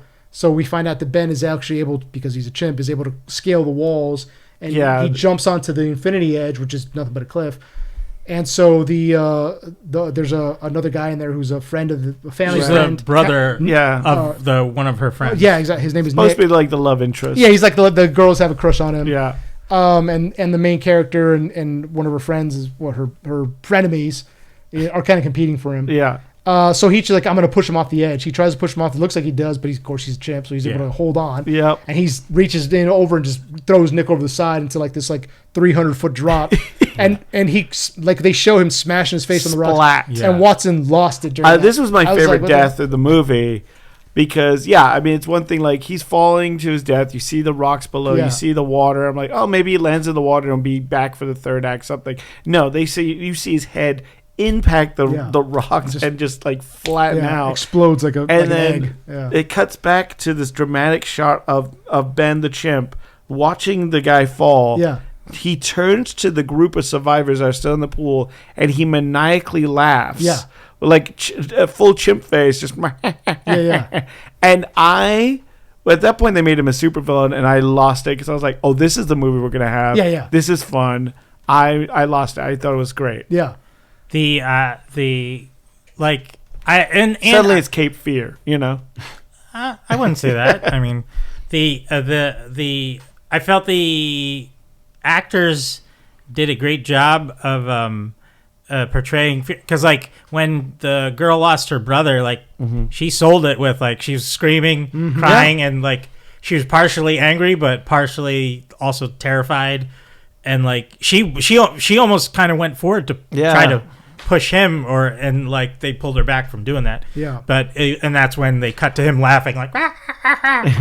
So I mean, and they did. I mean, then the younger sister gets bit in the leg. Oh yeah. I was like, shit! I didn't expect that to happen. That was good, yeah, because they're stuck in this pool. They have a little floaty that they're able to retrieve, but no phone. They're able to get a phone at one point, but it's smashed, so they can't really make a call. Aside from they use the previous calls, which they met these like frat boy douchebags at the airport, and like, come over. So, and those are the guys we see in the trailer. Yeah. And so they're the only ones that they're able to contact, and they're screaming. I'm like, call the police. Right. Yeah, we'll come over right now. Fuck you. Ha ha ha. And they just hang up. And And but it does give like, because the sister has this leg wound, and now is a ticking clock. It of is, like, she's gonna bleed out in the pool, or she's gonna get rabies in 30 hours. They're able to put a tourniquet on it, but she still has rabies now. Yeah. So it's the younger sister now. So it's like that's what forces them to kind of leave the pool. Yeah. So yeah, they leave the pool a couple times trying to retrieve their phones that are charging upstairs. As we saw in the trailer, one of the girls is able to make it out to the car, and it's the car of the frat boys show up.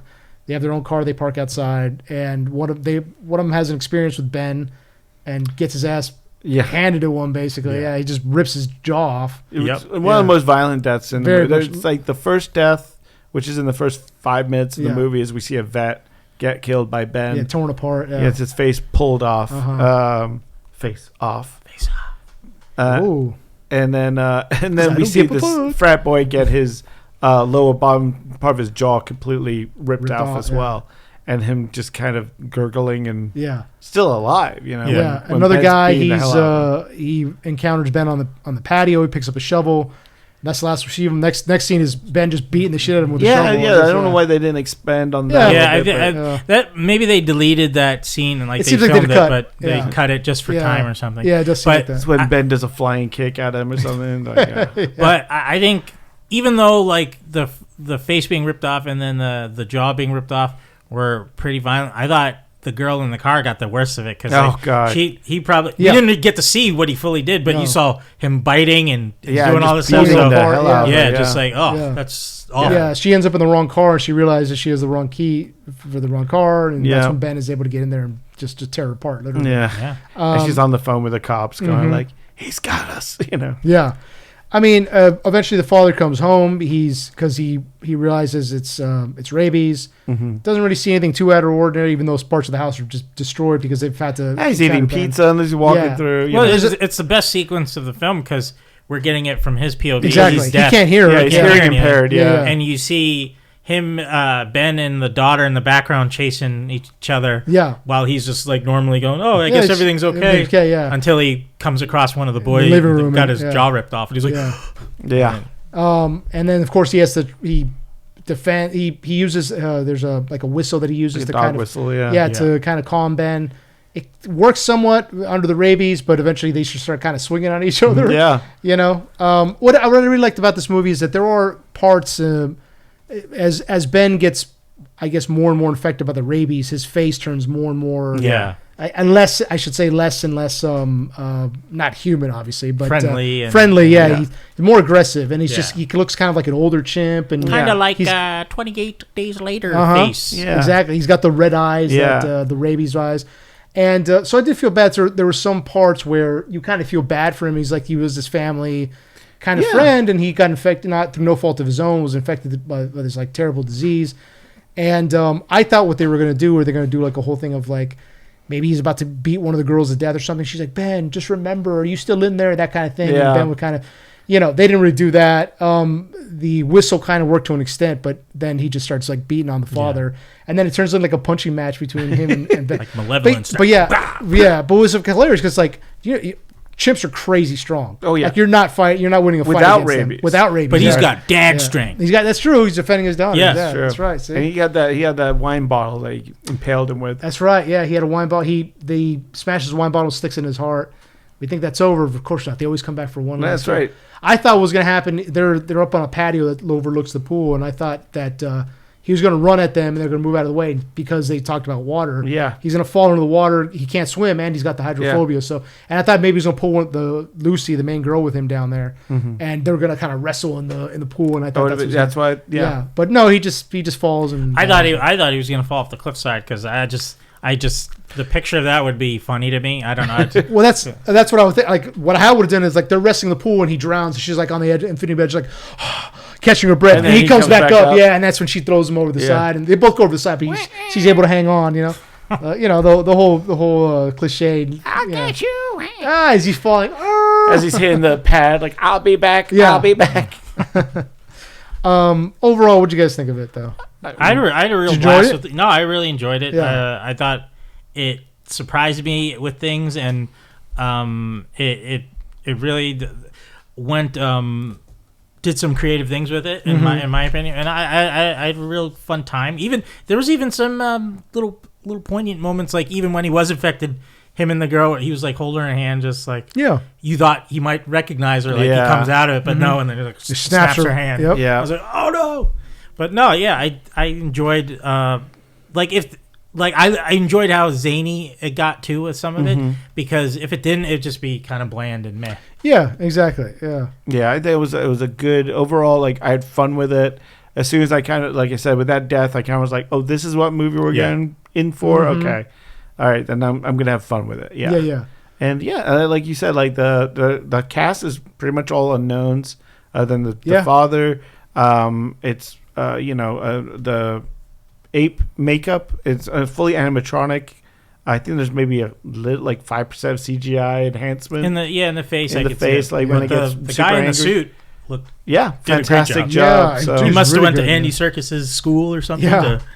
His name is Miguel Torrezumba. Yeah. Really, I don't know who that guy is, but amazing job. Yeah. Amazing job with it. Yeah. he wasn't monkeying around. No. No, He was not. Part of me, no I was monkey like- business in this movie. no. Part of me thought maybe like the lead girl or the dad would have to choke out Ben, and it'd be like an I Am Legend where he's putting his dog down. He's like, "Don't worry Oh, about a thing." why'd you have to bring that up? That Seriously, always dude? hurts. gonna be. That's sad. Too soon, That's dude. hurt. Well, Too soon. I mean, I wouldn't have minded a sadder death for Ben though, but Right. I, Oh, yeah, I yeah. didn't He understand. He gets a true super, like a slasher movie villain. Yeah, just Yeah. death. But Yeah, I mean, it was I a lot had of fun with the movie. Yeah, No, yeah, it was still fun. Because we talked about it on the podcast. We thought it was whenever the trailer in that movie played in theaters, people were laughing, and I was like, "Ooh, I don't think they intend for you guys to laugh." That's Yeah. and so especially we with thought, like a beginning of January release. That's Exactly. always like kind of the death nail for most movies. which is weird because they released 28 years later. I know. But anyway, Yeah. but yeah, I There were wasn't- still laughs in the theater though. Yeah, Oh, It yeah, was for still sure. like- I wasn't expecting a lot from this No. film, so I was like, yeah, whatever, we'll see. It surprised me. I enjoyed it. I thought it was pretty good. Yeah. You know? very fun, pulpy Yeah. movie. You know. Yeah, exactly. Overall, great film. Yeah. it was a lot of fun. And you know what? Having fun in theaters is, I'll take it. Bring it's it all back. about. Bring it back. Bring the it fun back. Thank you. Yeah. Exactly, Chad. Bring it back. One thing we should probably talk about is a big news that came out of Lucasfilm this past week. Kathleen Kennedy is stepping down as president of Lucasfilm. So yeah, it's what do you guys think? I mean, it's like she's been president for 10 years now. Yeah. And we've seen a lot of Star Wars come out of there in 10 years. We've got lots of highs and lows. I mean, like it's not all been big hits, but she More was there lows. for the sequel trilogy and all the Disney Plus stuff that's come out of there. Yeah. I'm very interested because we're the story is that Dave Filoni will be taking over as the creative side, yeah, exactly. and then someone else will be more of the business financial side. side, Yeah, yeah. which is what they're doing at DC right now. Right. And it's full of Lucasfilm. This isn't just Star Wars related, so I would like to see more stuff come out of Lucasfilm than this. Like we've talked about, like where is like an animated Indiana Jones thing or something. Like I hope they see that they've got more properties than just Star Wars. True. Yeah, and it's interesting now because we just had the announcement starting in April. We're going to see Galaxy's Edge at Disneyland. Yeah, be incorporated into. News. They're going to move away from the last trilogy. Yeah, because it was stuck in that world. It's stuck in that world, which was a problem because all we would get was Kylo Ren, Rey, and Chewie. Yeah, and I get it. They're trying to like make it within a certain time frame, but it's like I'm going here. And I see one legacy character. Again, Force Awakens was 10 years ago now. Exactly, and so we get one legacy character, Chewie, and that's it. Yeah. Mandalorian started walking around last year, I think. Yeah. I was like, come on. Dude, I didn't think of it till now. I should have pitched this to the park because Finn was a janitor stormtrooper, so they could have just had Finn sweeping up around the as a stormtrooper? Yeah. Yeah, see?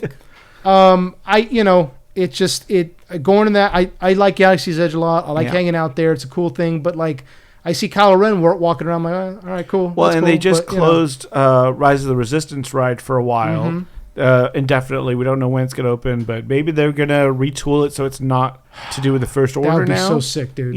Maybe it's sick. Darth Vader going to chase you around. And now Darth Vader's going to start making appearances there as Han Solo, Luke, Leia. They're going to start making appearances in Galaxy's Edge.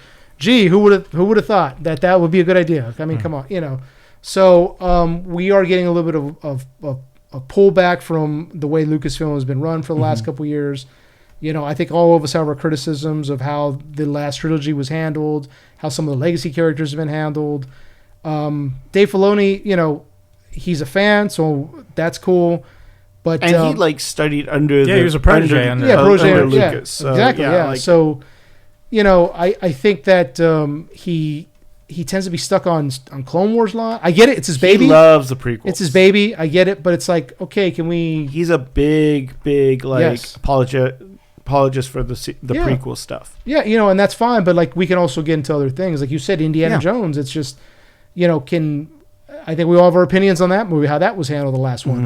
I was very disappointed in it, and it's just... At least the game, I'm hoping... The game was the great, recent game was fun, so, like, I think... I know it's kind of died down since that game came out, and I'm hoping that's not a sign that they won't, follow up with another one or chase something else with Indiana Jones. Yeah, just as Lucas as a, production company, they can do other things. They should do other things. Yeah. They're putting all their time and effort into Star Wars, which I understand makes $1 billion. Makes sense. And I'm sure that can keep doing that, but I would love them to produce other things. Yeah, and I'm a huge fan of Willow, the original film.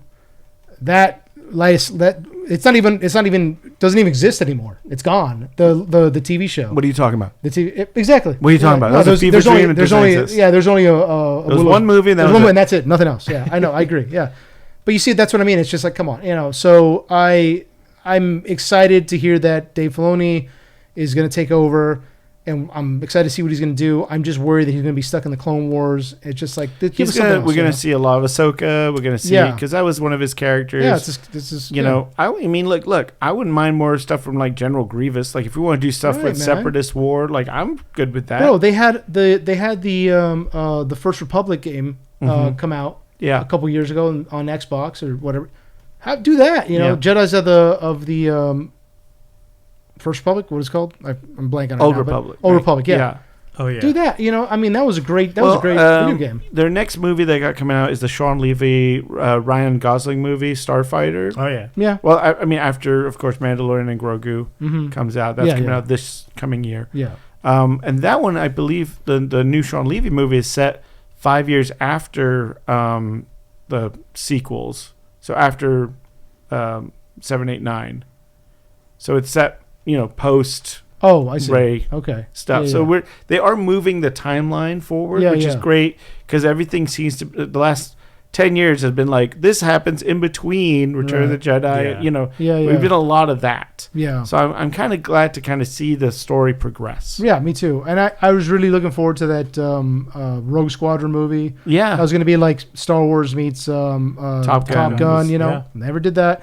So I mean, come on, let's get some other stuff aside from obviously I love Luke and Leia and the Skywalker saga, but like we're gonna get other stories from that too. Yeah, of course. Let's it's a whole universe exactly to explore. And I mean, I would love to look see. at Andor. Yeah. I would love to see them to pull more.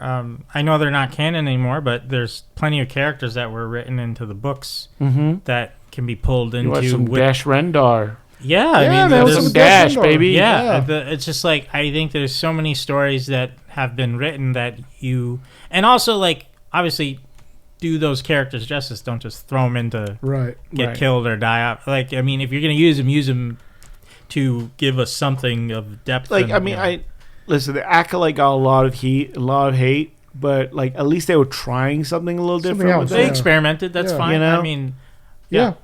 So, and like the fight scenes in that were really good too. Right. So. And like I really enjoyed Skeleton Crew. I think that was last year too, right? Skeleton Crew. I believe it was, yeah. I enjoyed that show. Yeah, I mean, it was very much good. a fun Goonies version of Star Wars, which I dug. Yeah, I'm fine when it's new characters and stuff, but if it's characters we've been experienced before and then they change their, way of thinking or whatever for whatever story, I was like, no, then that you lose me there. So it's like I just want them to be like, let's follow new people. We don't have to visit them and like change their story to fit your story. Just follow these new people. That's it. You don't need to do that. But that's not always the case now. Days. Yeah, I agree. I wish we get a Darth Vader movie set right after he becomes Darth Vader and he's hunting down the Jedi. Disney. Well, they kind of did that in Obi-Wan and. Nah, not really. Not really. I think I don't know what is this Obi-Wan show you're talking about. I think we're definitely. I mean, they're gonna keep Darth Vader is iconic, right? Yeah, like true. he's as big as Batman, Superman, or Spider-Man. Like they're gonna probably keep rolling something out with him for sure. Like I would mean like they did some great stuff in Rebels, and the cartoon series where he does have his like little army of Inquisitors and stuff like that. So I would like to see they expand on that possibly. So I think they're gonna do stuff with him. I don't think it's off the table that they'll ever bring that character back. I think they've already made deals with James Earl Jones to do AI voice stuff with his voice. So I mean, maybe they're waiting respectfully. No, they've used it already. They've used it already. Yeah, video games respectfully then. Okay. Yeah, and then I think they obviously they used it for Obi-Wan with. Oh yeah, it's true with Hayden. Yeah. And Hayden Christensen has been kind of rejoiced again, man. I'm glad they were coming able to bring back, him back, and because I mean, I think that yet again he was very.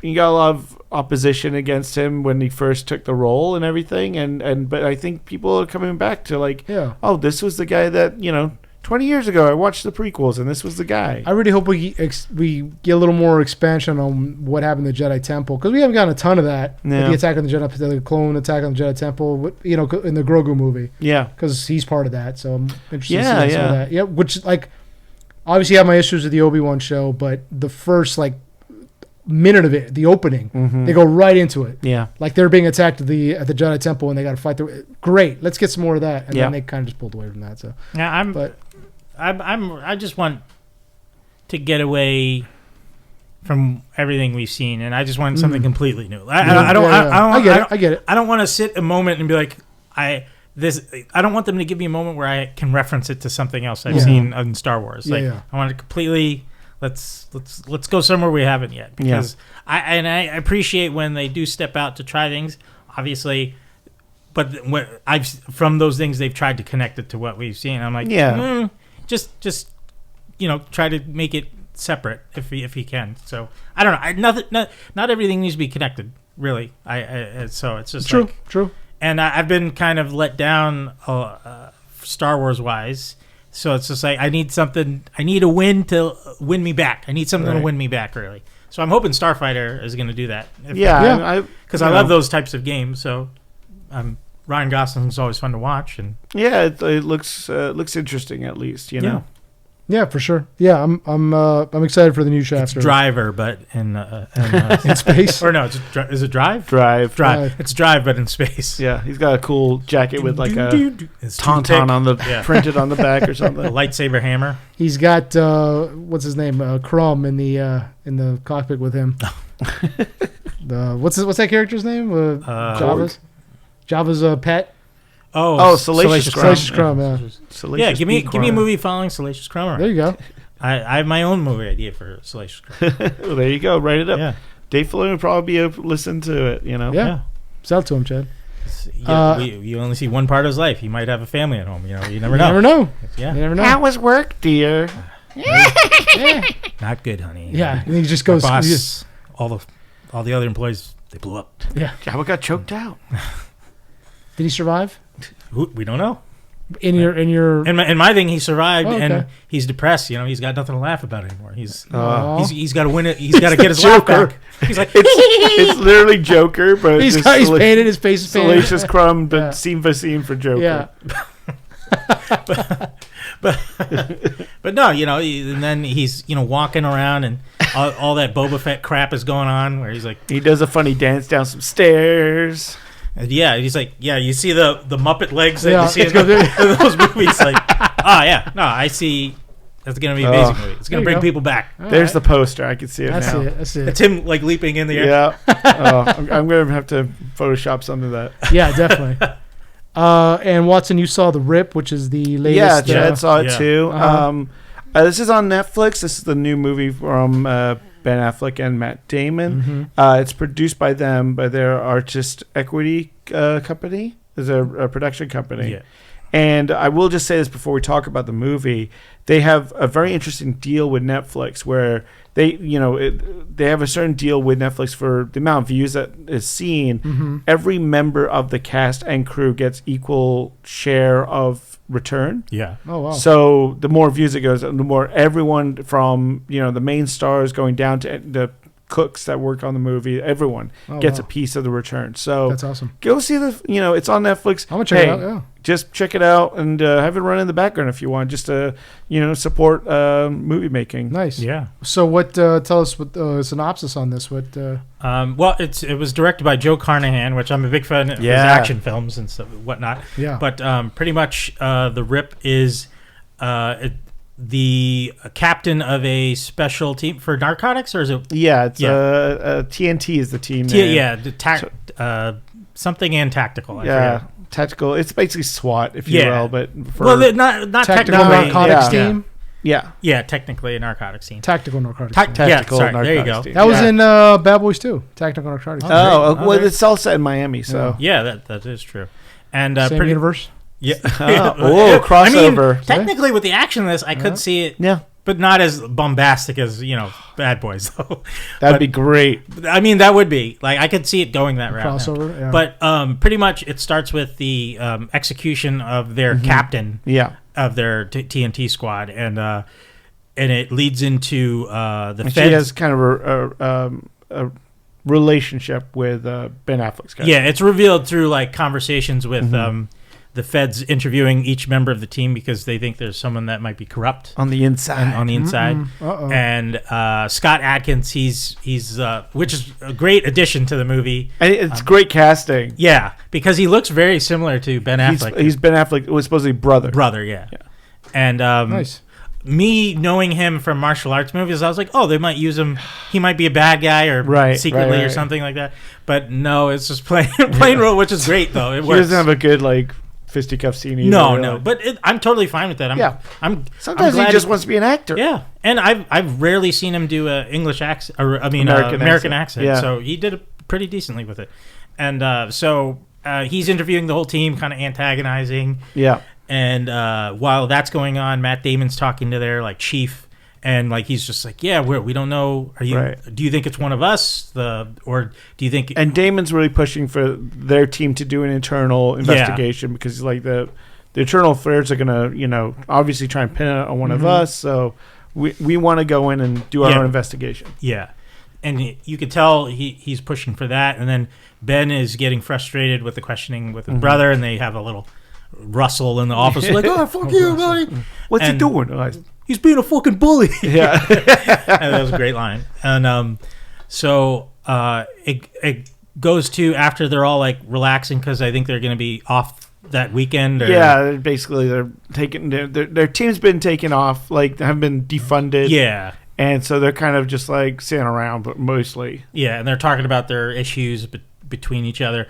And Matt Damon gets a text, or he's looking at a text that's informing him there's going to be big money haul at this one Yeah, location. so there's all about these like called the Rip. Yeah, these homes that the cartels are using to stash their stash houses, basically stash their money, and so the Internal Affairs or the feds are looking into all these cops because they're like, hey, we've got a rumor of these like cops that have been going in and busting in these homes, these stash homes, and not reporting, how much money there actually is in these places and keeping money for themselves.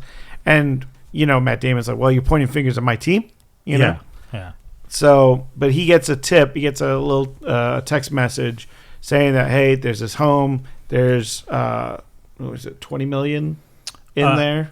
That's what's revealed, but the text doesn't say how much is in there. Right. It just has dollar signs. Yeah, and, money. But that text is from their captain. Right.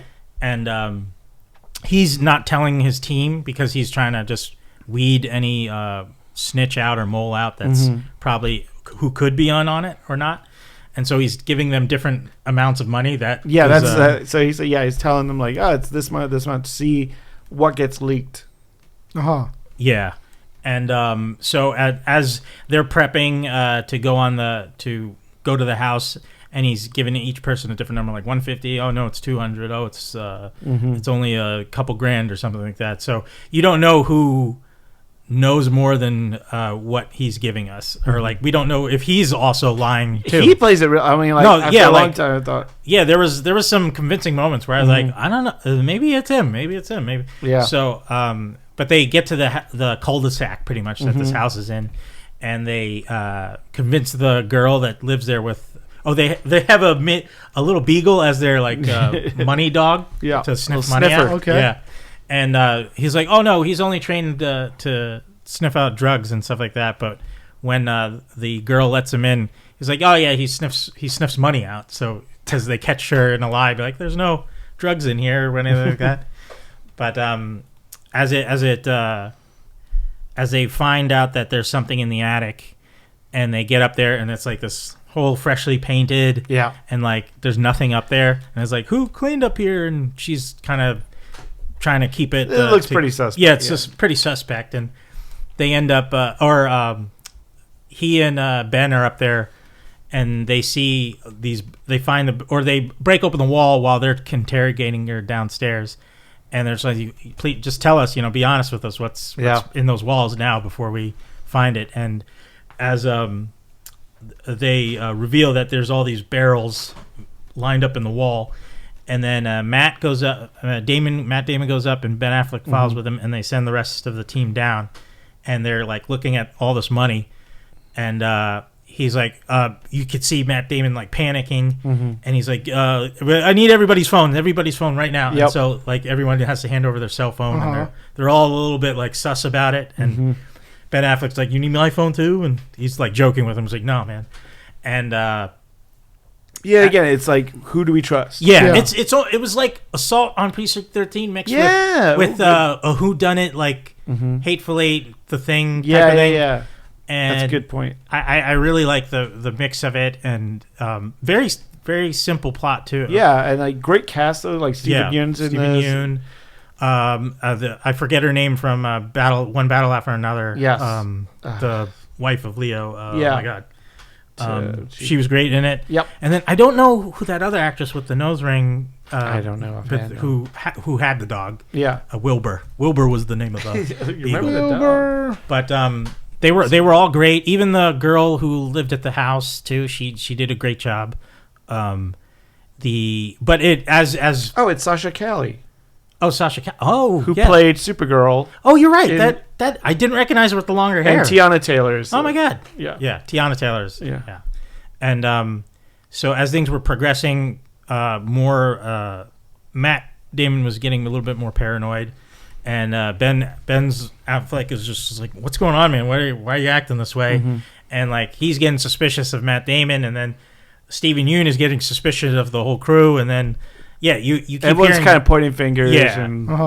And they have to count the money there, but they also have to report how much money they secured in this deal. So the whole thing is just like, did you actually call the major to let him know what was going on? Yeah. And like, it's like, no, I checked with them. You didn't call in, type of thing. So It's a who said what and who Yeah. did what, and there's a lot of cat and mouse with that. And you notice at a point there's the whole neighborhood's empty, and apparently the cartel bought the whole block. All those houses are empty. Wow. And you see this one light flickering, doing Morse signal, code. yeah. And it's it spells pigs, Pigs, and stuff like that. And you think the cartel's coming, but it's a misdirect, and it reveals to be the actual guys who are doing heists of all the cartel houses and stuff like that. And but I really don't want to give away. Spoil anything too it's much, because it is good. It is really good. It's good, and it's good. It's yet again really great cast.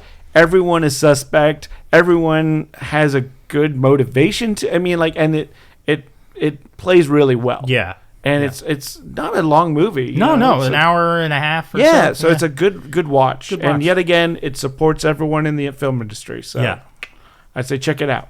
Okay, it's on Netflix. Yes. Awesome. Yes. Cool. Yeah, I definitely want to check it out. All right, I'm going to check it out. I like that after a certain amount of reviews, everybody gets a piece of the. Yeah, that's good. I like that. All right, and we also have watched some trailers that we should talk about. Yeah, some big stuff coming. Big stuff. Obviously, Doomsday is Marvel's been slowly releasing a series of trailers for little vignettes. Yeah, for the upcoming Doomsday movie. Yeah. Watson, do you want to? Well, I mean, so walk us through? Yeah, so we've heard from the Russo brothers have said that these little 1 minute teasers that they've been putting out are not stuff that's filmed for the movie. This was all stuff for the ad campaign alone. Though I don't know how you don't do the Cyclops shot in the movie. Yeah, that would be a suck. That would be disappointing. Yeah. So I'm guessing that's going to be in there, but I can see the whole. I can see them. It's like how they digitally changed some footage. So that's what they mean. It's not in the movie, but it is in the movie. But the first they released one per week with the Avatar release. So the first one we got was Steve Rogers, and you see him coming home on his Triumph motorcycle to a brand new baby. So we're kind of seeing where he's at. In his life with Peggy, his happy ending, and we don't know how or why he's checking out the old uniform again. So maybe something's coming that he's got to jump back into it, or maybe he's just reminiscing. Yeah, maybe he's like, "Hey kid, I used to be cool." Yeah, kind of like what I do with my kid and my punk rock albums. It'd be something terrible like, we got people out there protesting the Vietnam War. They're protesting.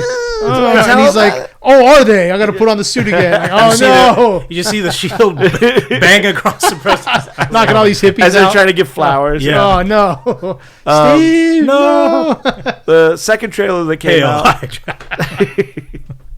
The second trailer was a Thor trailer, which is just kind of Thor. It went back to more classical, serious Thor. It looks like that's my Thor. It's the Thor. And I love that they can kind of take this character both ways. They get silly sometimes, but now. Well, no, but there was a point where they had a perfect blend of it, and then they just went full silly. With the last one, which that was just. So I love that Hemsworth still loves to play this character though, and he said he'll do. From that though, it seems like his character might die. Possibly. I mean, this could be. I mean, look, a lot of people are like, look, these movies have been going on now for 15 years or more. It's like they might need to do a reset of the whole universe. Just end it, just to be done. Yeah, I don't know. It still makes money. So well, I mean, not as much as they used to, though. That's true. That's true. Especially last year, we saw the numbers for I mean, the number one movie in the country was, and that's why Minecraft. You know? I mean, but that's why they're going nostalgia bait route. Yeah, absolutely. We're bringing all these guys back that you love. Oh yeah. Well, and I still don't approve of the Doom choice, but whatever. Oh, I know that's a tough pill to swallow. If he talks in the same pattern as Dr. Doom. I'm Dr. Doom, and I don't think so. Yeah, no, Robert Downey Jr. is such a good actor. No, I've seen him. I'm sure he's going to bring his own flavor. I hope. His Latvian accent. I mean, there's also people are saying that he's the one that died in the MCU, the one from the snap. Because you see, I saw pictures of, unless that's AI or fake that I saw, but a lot of visions, people are saying he's scarred on that side of the face where the snap. The snap. Interesting. And I hope it's not that. I hope so. I will be like, that's a cop out. Big time. But yeah, so second trailer, yet again, it's kind of Thor-centric. It's we see him and his daughter from the last movie. Do you think he called his daughter Loki? Well, her name is Love. That's why it's Love and Thunder was the title of that movie. He had a daughter in the movie? Yeah, at the end of the movie. It's Christian Bale's character's Gore's daughter. And, like, I don't know if you remember, but, like, Gore was dying. His last wish to eternity was to bring his daughter back. And he told Thor to raise the daughter. And the daughter's name is Love. And that is Hemsworth's real daughter in real life. Yeah. So it's kind of beautiful. Cool. Yeah. But, so the third trailer, which I think is the best trailer that is out there, is the big one. It's the X-Men. It's the OG. We hear Ian McKellen's voice do the voiceover, talking about, all things must die. We see a trashed out Xavier Mansion. We see a very old Magneto, haggard, long beard, playing chess with Xavier. Yeah. And he's not in the golden chair. He's in the classic, Fox X-Men chair. And then we see Cyclops in full Jim Lee, costume, the blue with the yellow strap, the X-Men 97 look that we love. Let out an optic blast and a scream as we see what looks like Sentinels in the background, like a giant boot coming down on the mansion. I was really hoping in that trailer or teaser we'd get the X-Men theme a little bit, because that would have pumped it up even more. Awesome. Well, all the trailers had the Avengers I theme in there, so I guess to kind of tie it together. And then our last trailer was we got to see Shuri as Black Panther, M'Baku as the new king of Wakanda meet, and we see a bit of Namor as they meet Ben Grimm. From the Fantastic Four to show the worlds colliding a little bit. It was a little tease. It was it's cool to see M'Baku and Ben Grimm together. I mean, what a cool pairing. But you're gonna try to cook a meal, I guess, together and just like, that needs a little bit of a little salt there, just a little punch. They do talk about food a lot too. So we'll see how it goes. I mean, we got a long way to go. I mean, this is not coming out till October, November, I think. Isn't there going to be a trailer during the Super Bowl, though? Probably. I'm guessing we're going to get a full be very shocked if there trailer. Wasn't. So this is, obviously it's going to be the big movie of the year. Looks good.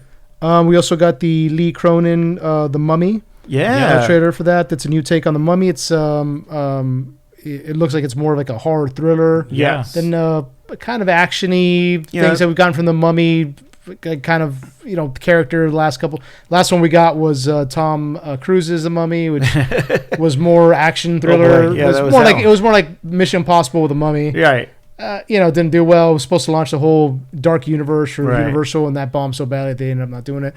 But this looks like it's more of a horror. Yeah, this is element take on it through Blumhouse Production, who did The Invisible Man and Wolfman. And this is their next part of their version of the dark universe. And yet again, I don't think we're getting like old Egyptian style mummies. It seems to be like there's a young girl, and it's like what happened to Katie seems to be the tagline. It seemed from one of the pictures like her and her dad were, because in the background it seemed like they were excavating. Maybe, because she's the one in the sarcophagus. And then she probably got replaced. Like what happened to her? Right. And then she becomes the new mummy. I don't know, but it looks like we got some like body horror stuff. We got some interesting takes of like skin getting peeled off, some bugs crawling out of mouths. Yeah, lots of buggy stuff and scorpions, and so I'm very interested to see what this is. That's Egypt. those guys. But very different from the mummies of the past of the movies we got, and I mean. When they show this trailer gets dropped as the announcement for Mummy 4 with Brendan Fraser, the whole crew is all kind of back in. I think they've all been confirmed. So it's going to be interesting to have these dueling mummies. Yeah, because this is definitely dark and twisted and more more horror based, and then we're gonna probably get a lighter toned It does adventure seem like film. it does seem like we're getting like the classic Universal monsters back to the horror elements, because we also had Frankenstein last year on Netflix, which true. is yeah. Oh, and I just read, and I don't know if this is confirmed yet or not, but I did read that is it Luke Owens, the one who did Dracula Untold, is going to come back for another Dracula movie. Oh, really? So yeah, like I under Universal? Under Universal. Oh, really? Oh, interesting. So, okay. Huh. That's cool. It's funny you say dueling mummies. In my head, I just hear the the dueling banjos type of. But it's the moans of the mummy. Oh, I thought they were playing banjo while doing that moaning. No. Oh. I mean, yeah. Yeah. TM. We also got a Robin Hood trailer. Oh yeah. Which is the upcoming. Yeah, Hugh Jackman as old man Robin Hood. It has vibes of the Clive Owen King Arthur movie. Yeah. Because of a lot of the pagan type of stuff, and I was like, oh, that's interesting way to go about it. Where it's just. There's another really good old man Robin movie called Robin and Marion with Sean Connery and Audrey Hepburn. Oh, dude, yeah. It's from the 90s, isn't it? Late 80s, early 90s, Oh, yeah. yeah. But fantastic movie that no one really talks about anymore. But Yeah, dude. and it kind of has the same kind of vibe of the death of Robin Hood. Yeah, the death of Robin Hood. It's Hugh Jackman has to strap on the bow one last time. I love the choice of Hugh Jackman, but I would have fucking blown the top off my head if it was Kevin Costner. Like he gets to reprise as an older Prince of Thieves. That'd be awesome. That'd been pretty sick. That'd been awesome because he could play. That's not bad. Yeah, that'd right? be awesome, dude. Yeah, that would he's even more bitter and just. That's some nostalgia bait for you. Yeah, big time. That's a great movie too. Yeah, and he could take that money from that to make his sequels, Texas Western movies. Oh God, what are they called? Oh my God, blanked on it. It starts with an H. Right? Horizon. Yeah. Horizon Part 3.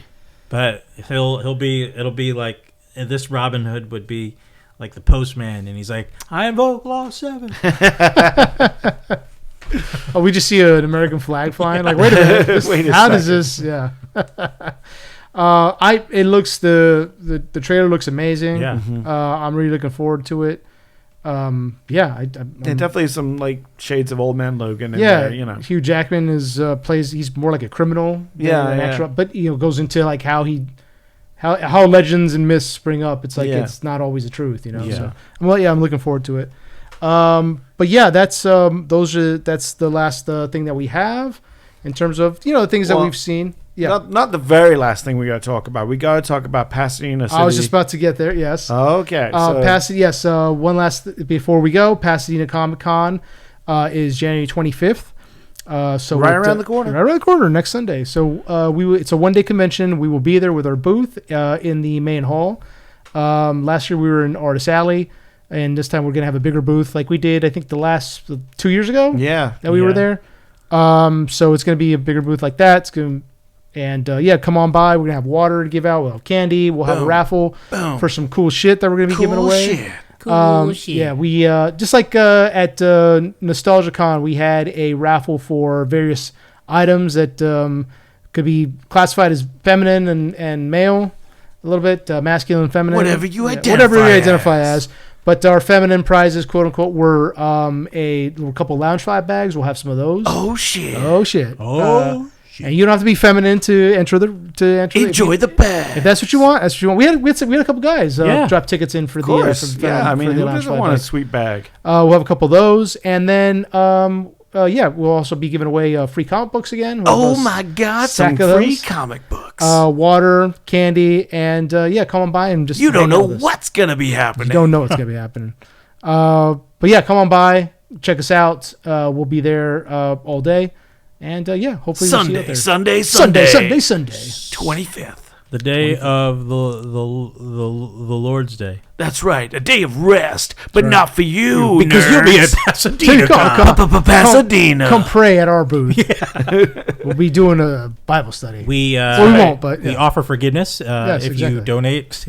Yeah, and all you need to do in order to get a ticket for the raffle is just follow us on any one of our social medias.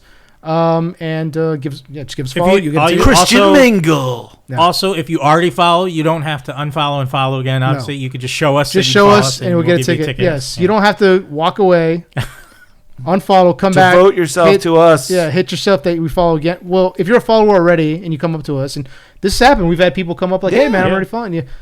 We'll give you a ticket. Don't worry about it. Yeah. So, but you do have to be present to win the prizes. Yeah, you have to be there. Signs. Yeah.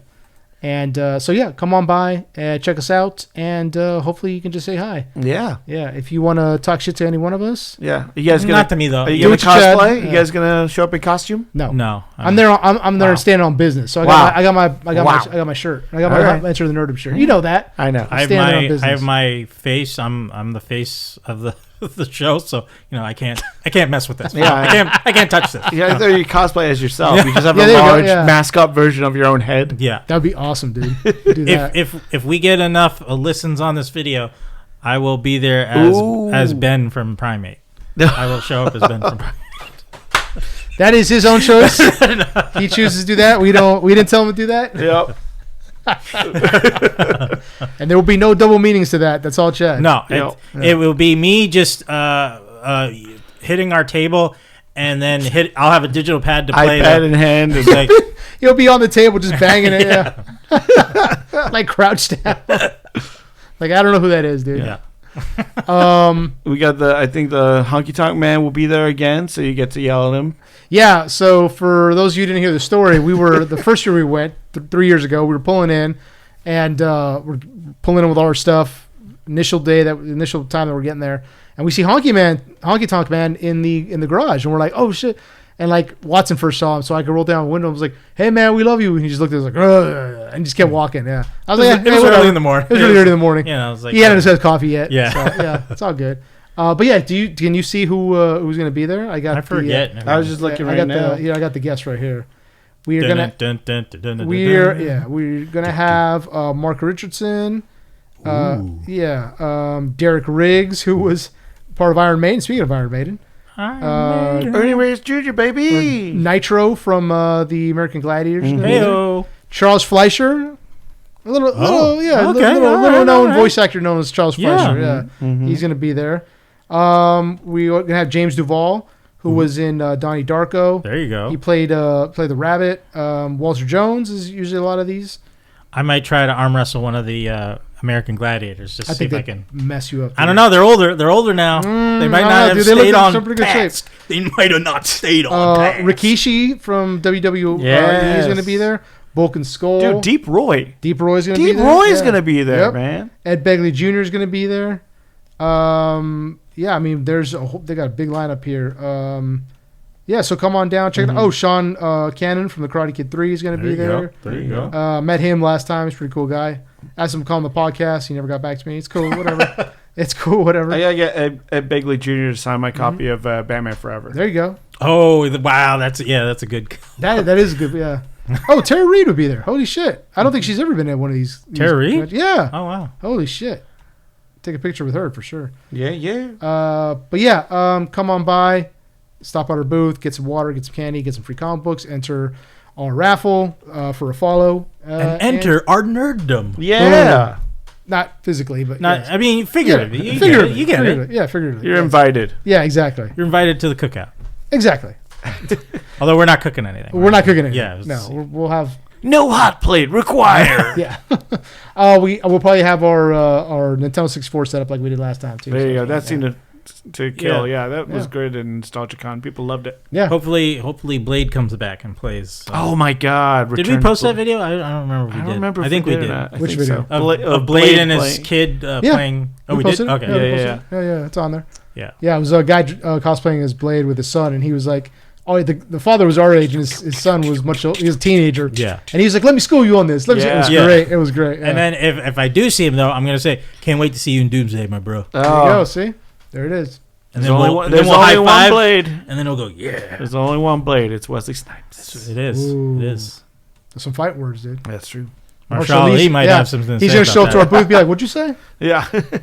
He might go True Detective on your ass. Oh, he's actually one of our number one fans. He just shows up his phone, just unfollows. Dang it. Like, God damn. He pays you the had ticket me, just to unfollow. and now you lost me. Chad, you want to take us out? All right. Thank you guys for listening to another episode of Into the Nerdom. And if you aren't already, please like us, follow us on, sorry, I almost slipped there, Instagram, Twitter, or X.com, as some call it. We got, I'm blanking. YouTube, there we go. And I think I covered all of them. Yeah, I think so. I think that's it. Yeah. I never get it right every time. It's always fun. Yeah, and don't forget to rate and review us on your podcaster catcher of choice. We're on, the Apple Podcast. We're on Spotify, YouTube. So please leave a comment, rate and review, give us a little thumbs up. It always helps. It helps the algorithm and let people know what we're into. Yes. That's right. So thanks for listening, everybody, and come see us at Pasadena Comic-Con. Yeah, see you next week. See you next week, Sunday the 25th. Hooray. Bye, everybody. Bye.